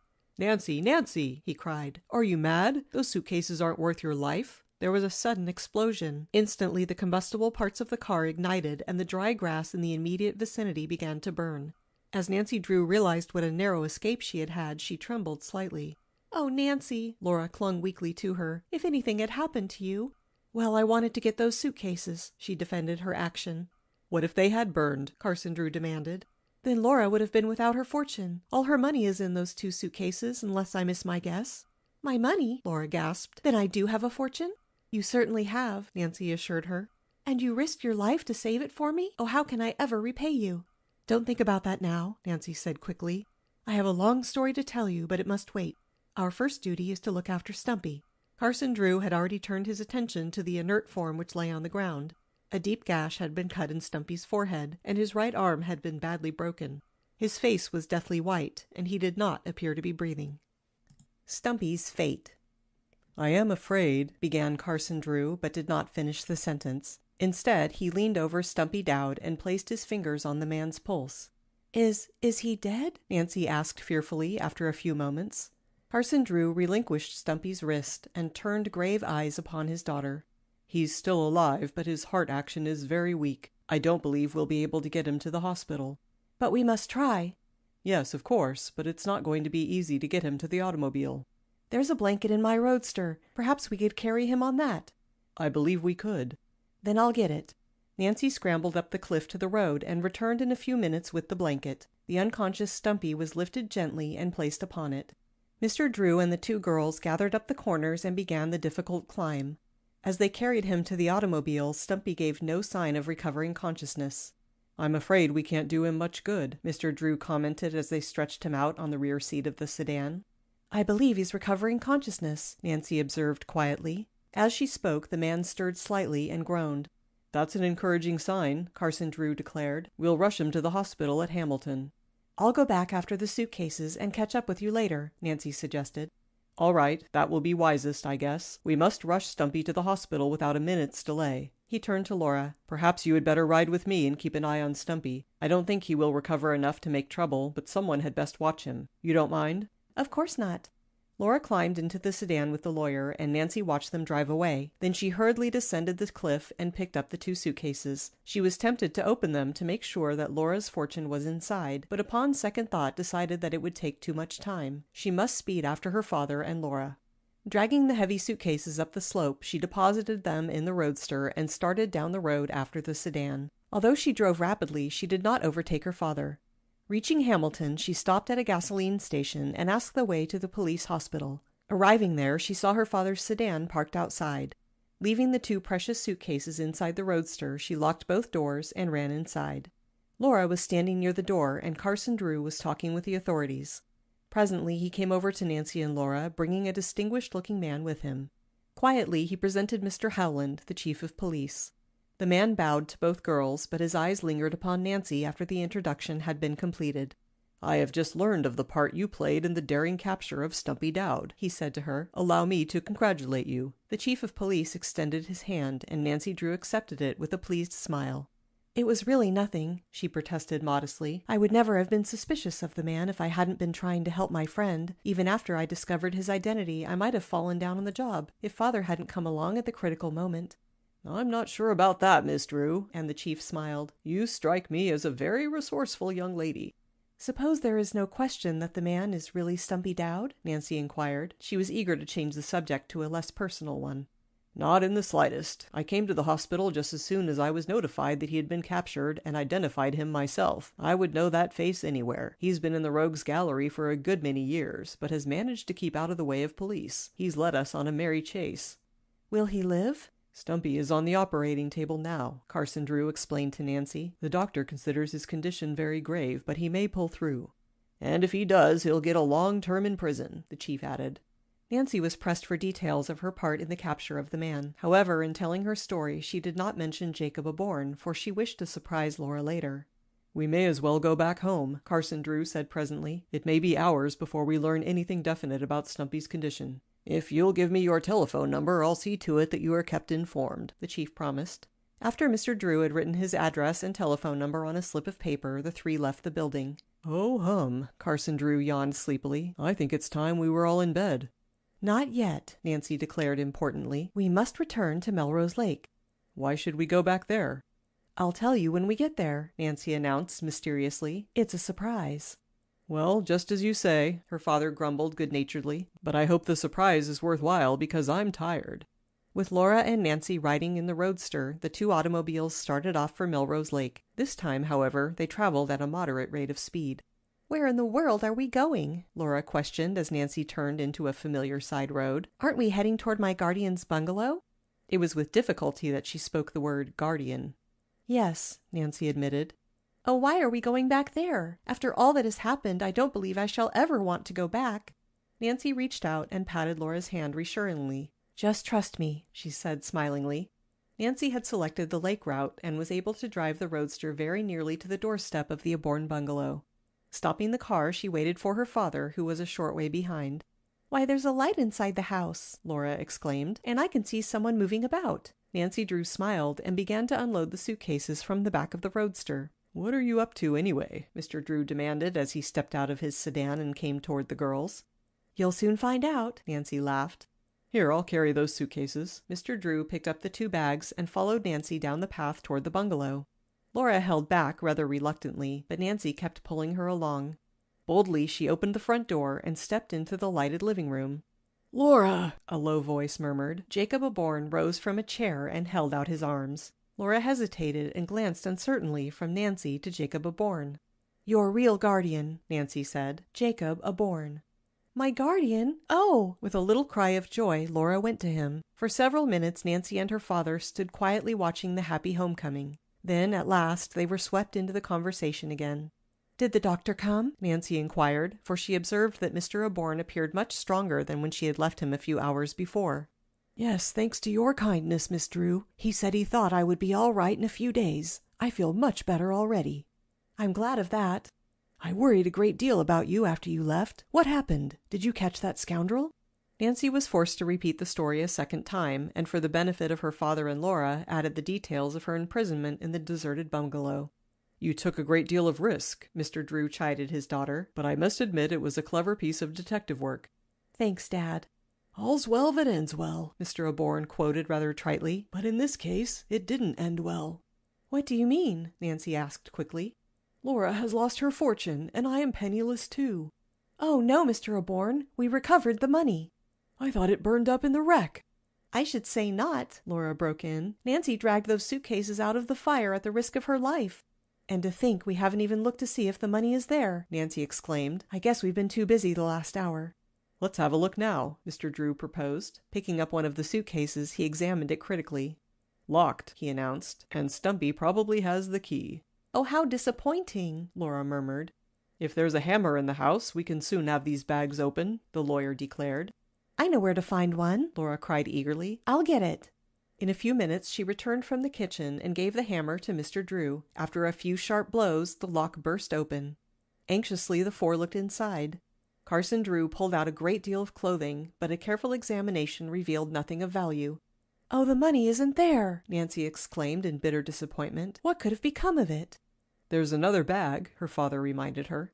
The lock was stubborn, but several hard blows broke it. As Mr. Drew pushed back the cover, there was a chorus of "Ohs!" for there on top of a pile of clothing were the missing banknotes. Jacob O'Born snatched up the neat packages of bills and hastily counted them. Mr. Drew continued his search through the suitcase and unearthed a small bundle of papers which he turned over to Laura's guardian. "My property," Jacob O'Born declared. Is Laura's money all here? Nancy asked. "Every cent of it." Then I'm really not poor after all, Laura said happily. Stumpy told me I was practically a pauper. "A pauper? Why, you're rich. Your fortune amounts to more than $100,000. $100,000? Oh, I can scarcely believe it. You deserve every cent of it, Nancy said kindly. The nicest part of all this is that I have a guardian to love me, Laura returned wistfully. "And a guardian who will always try to make you happy," Mr. O'Born added feelingly. "You have suffered a great deal the last few weeks. I will do my best to make it up to you." "And I'll look after you, too. You'll need a good nurse for a few days." "Then we'll leave you in good hands," Mr. Drew said as he picked up his hat. "I gather that you don't care to return to River Heights with us now?" "Oh, no," Laura said quickly, and then bit her lip and flushed. "I didn't mean that the way it sounded. You don't know how I appreciate everything you've done for me, but it's just that I want to stay with my own guardian." "We understand," Nancy said kindly as she took Laura's hand in her own. "I'll send you your things tomorrow." "But I'll see you often, shan't I?" "I hope so, Laura." "River Heights is only 20 miles away. You must drive up often," Mr. O'Born put in. Laura thought for a moment. "Promise you'll come next Sunday," she begged. "You and your father must both come. I have a special reason for asking." "Do," urged Mr. O'Born. "All right, we'll come." After Jacob O'Born and Laura had again thanked Nancy and her father for what they had done, the two said goodbye and left the bungalow. As they stepped out on the porch, Nancy chanced to turn her eyes toward the east, and a startled expression came into her face. "What's the matter now?" Mr. Drew asked. "The sun. It's just coming up over the lake. We've been up all night." "I feel like it, too," her father grumbled. Nancy did not hear, for she had turned toward the east again and was observing the glory of the sunrise. It was symbolic, she told herself, not only of a new day, but of a new life for Laura Pendleton. Laura's gratitude. Nancy Drew and her father did not forget their promise to call again at Jacob O'Born's bungalow, and the following Sunday afternoon found them on the way to Melrose Lake. They started directly after a midday dinner which had been a rather silent meal. It had rained a bit during the early morning, but now the sun was shining brightly, and there was just enough breeze to make it pleasant. Nancy was driving her roadster while her father sat beside her, an unlighted cigar between his lips. Neither said a word until the town was left far behind and they were drawing towards the country of the lakes. "What are you thinking of, Nancy?" questioned her father at last. "I was thinking of Laura and of Mr. O'Born," she replied. "I was wondering if everything is turning out all right." "It ought to, with Stumpy out of the way," answered Carson Drew. "So it would seem. But Laura is such an unusual girl, and she went through so much. I'd hate to see her break down and have a spell of sickness." "Oh, joy seldom hurts anyone, Nancy. It's real sorrow that pulls a person down." "I certainly hope the real Mr. O'Born proves to be all right." "I think I'm a pretty good judge of character, and he looked all right to me." A little later they passed the spot where Nancy had first met Laura during the awful storm, when the terror-stricken girl was on her way to the Drew homestead. How many things had happened since then! Then they came in sight of the bungalow. As they drove up in the blue roadster, Laura Pendleton ran from the house and greeted them enthusiastically. She was dressed in a bright blue frock and seemed happier than Nancy had ever seen her. The change was remarkable. Her eyes were bright and her cheeks were beginning to fill out a trifle. "Oh, I'm so glad you came!" Laura cried eagerly as she led them toward the bungalow. As the two girls walked up the path arm in arm, Nancy lowered her voice. "How do you like your guardian?" she asked. "Oh, Nancy, he's the kindest man in the world. He's so good to me." "I'm glad that you are happy here, Laura," and Nancy smiled. "You didn't like the bungalow at first, you know." "Oh, it wasn't the house. It was Stumpy Dowd. Everything is changed now. My guardian is planning so many wonderful things for me, but I'll tell you about that later." "How is Mr. Aborn?" Nancy inquired solicitously. They had reached the porch by this time, and Jacob Aborn himself opened the door. He had heard Nancy's question. "I never felt better in my life," he assured her. "I've had a wonderful nurse." Mr. Aborn drew up comfortable chairs for the two guests and sat down beside Laura on the davenport. After the four had chatted for some time, a maid served tea. Over the cups, Mr. Aborn told of his plans for his ward. "I want her to rest this summer and enjoy her friends," he declared. "This fall, if I feel I can part with her for a few months, I'll send her to a girls' school. You'll like that, Laura." "Oh, I'll love it. I've always dreamed of going to a boarding school, but of course I shan't want to leave you." "Don't worry on that score, Laura. I'll probably spend most of my time coming to visit you." "You're spoiling me," Laura laughed. She turned to Nancy. "Mr. Aborn is planning so many wonderful things for me. He's building a tennis court in the yard, and I'm going to take swimming lessons." "I wanted to get Laura a motorboat," Mr. Aborn explained, "but think she should know how to swim first." "And the nicest of all, I'm to have a new roadster, something like yours, Nancy." "Then you'll be able to drive over to River Heights and see me often." "Indeed I will. And you and your friend, Helen Corning, must come here. We'll have regular weekend parties." "By the way," Jacob Aborn turned to Mr. Drew, abruptly changing the subject, "have you learned anything about Stumpy Dowd?" "Why, yes, I thought you knew." "I've heard nothing. The Hamilton chief of police telephoned yesterday. You'll not be bothered by that man again." "You mean he's dead?" "Oh, no," Nancy broke in hastily. "His injuries weren't as serious as the doctor at first thought. He has been removed from the hospital and sent to jail. He'll probably get 25 years, eh, Dad?" 30, I believe, her father corrected. Jacob Aborn nodded in satisfaction. "Well, he'll receive his just due at that. When I think of the way that man tried to rob Laura—" "Oh, Nancy, we owe you so much," Laura said earnestly. "You saved my guardian's life, and you recovered my fortune." "I hope you haven't forgotten the night on Moon Lake when you rescued Helen and me," Nancy reminded her with a smile. "It isn't all one-sided, you see." "But you've repaid the debt threefold." "Laura and I have been talking it over," Mr. Aborn said quietly. "We have been trying to think of a way to thank you." "Oh, I don't want any thanks," Nancy returned hastily. "I really enjoyed the adventure." "I can't say that I did," Mr. Aborn responded ruefully. 2 weeks in a dungeon." "Nancy, you must accept some reward for what you did," Laura insisted, returning to the original subject. Nancy shook her head stubbornly. "But I have a fortune in my own name. Unless I give you money, I don't know how to reward you." "My reward is to know that you are happy, Laura." "It's so kind of you to say that, but I don't feel right." "I don't want to hurt your feelings, Laura, but really I can't accept a reward." "My daughter has solved a number of baffling mystery cases and has made a point never to take pay for her work," Mr. Drew explained, coming to Nancy's rescue. "It doesn't seem right not to give her anything." "Nancy has accepted a number of souvenirs as reminders of her various adventures." "Oh, I remember now," Laura cried eagerly. "Helen Corning told me." "I did take an old mantel clock for solving the mystery of the missing Crowley will," Nancy admitted, "and I accepted a silver urn for discovering the ghost of the Turnbull mansion." "Then it's only right that you accept a souvenir for solving the mystery of the deserted bungalow. Will you?" "Well," Nancy hesitated. "Say yes. It will make me feel so much better." "All right, I agree." Laura sprang from the davenport and hurried upstairs to her room. In a few minutes she returned, bearing a tiny jewel case. "It isn't half enough," she declared, handing Nancy the box. "Oh, Laura, I'm afraid you've given me something expensive." She lifted the cover of the box and gazed at the contents. The jewel case contained a beautiful pendant of precious stones. Nancy gave a little exclamation of surprise and delight as she held the necklace to the light. "Oh, Laura," she breathed, "it's gorgeous, but of course I can't keep it." "Oh, you must. Why, you promised." "I said I would accept a souvenir, but I never dreamed you would give me anything so expensive. Didn't this pendant belong to your mother?" "Yes, but that is no reason for you to refuse to take it. She would want me to give it to you." "But it's such a precious keepsake to give away." "It is precious," Laura admitted quietly, "but I have other pieces that Mother left me. There is no one in the world I'd rather see have it than you. If it were not precious, I would not offer it. Please take it, Nancy."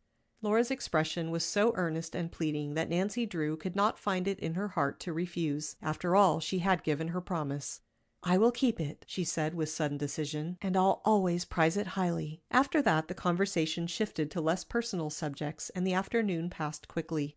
Before Mr. Drew and his daughter departed, Laura escorted Nancy about the place, showing her the garden, the new boathouse, and the site for the tennis court.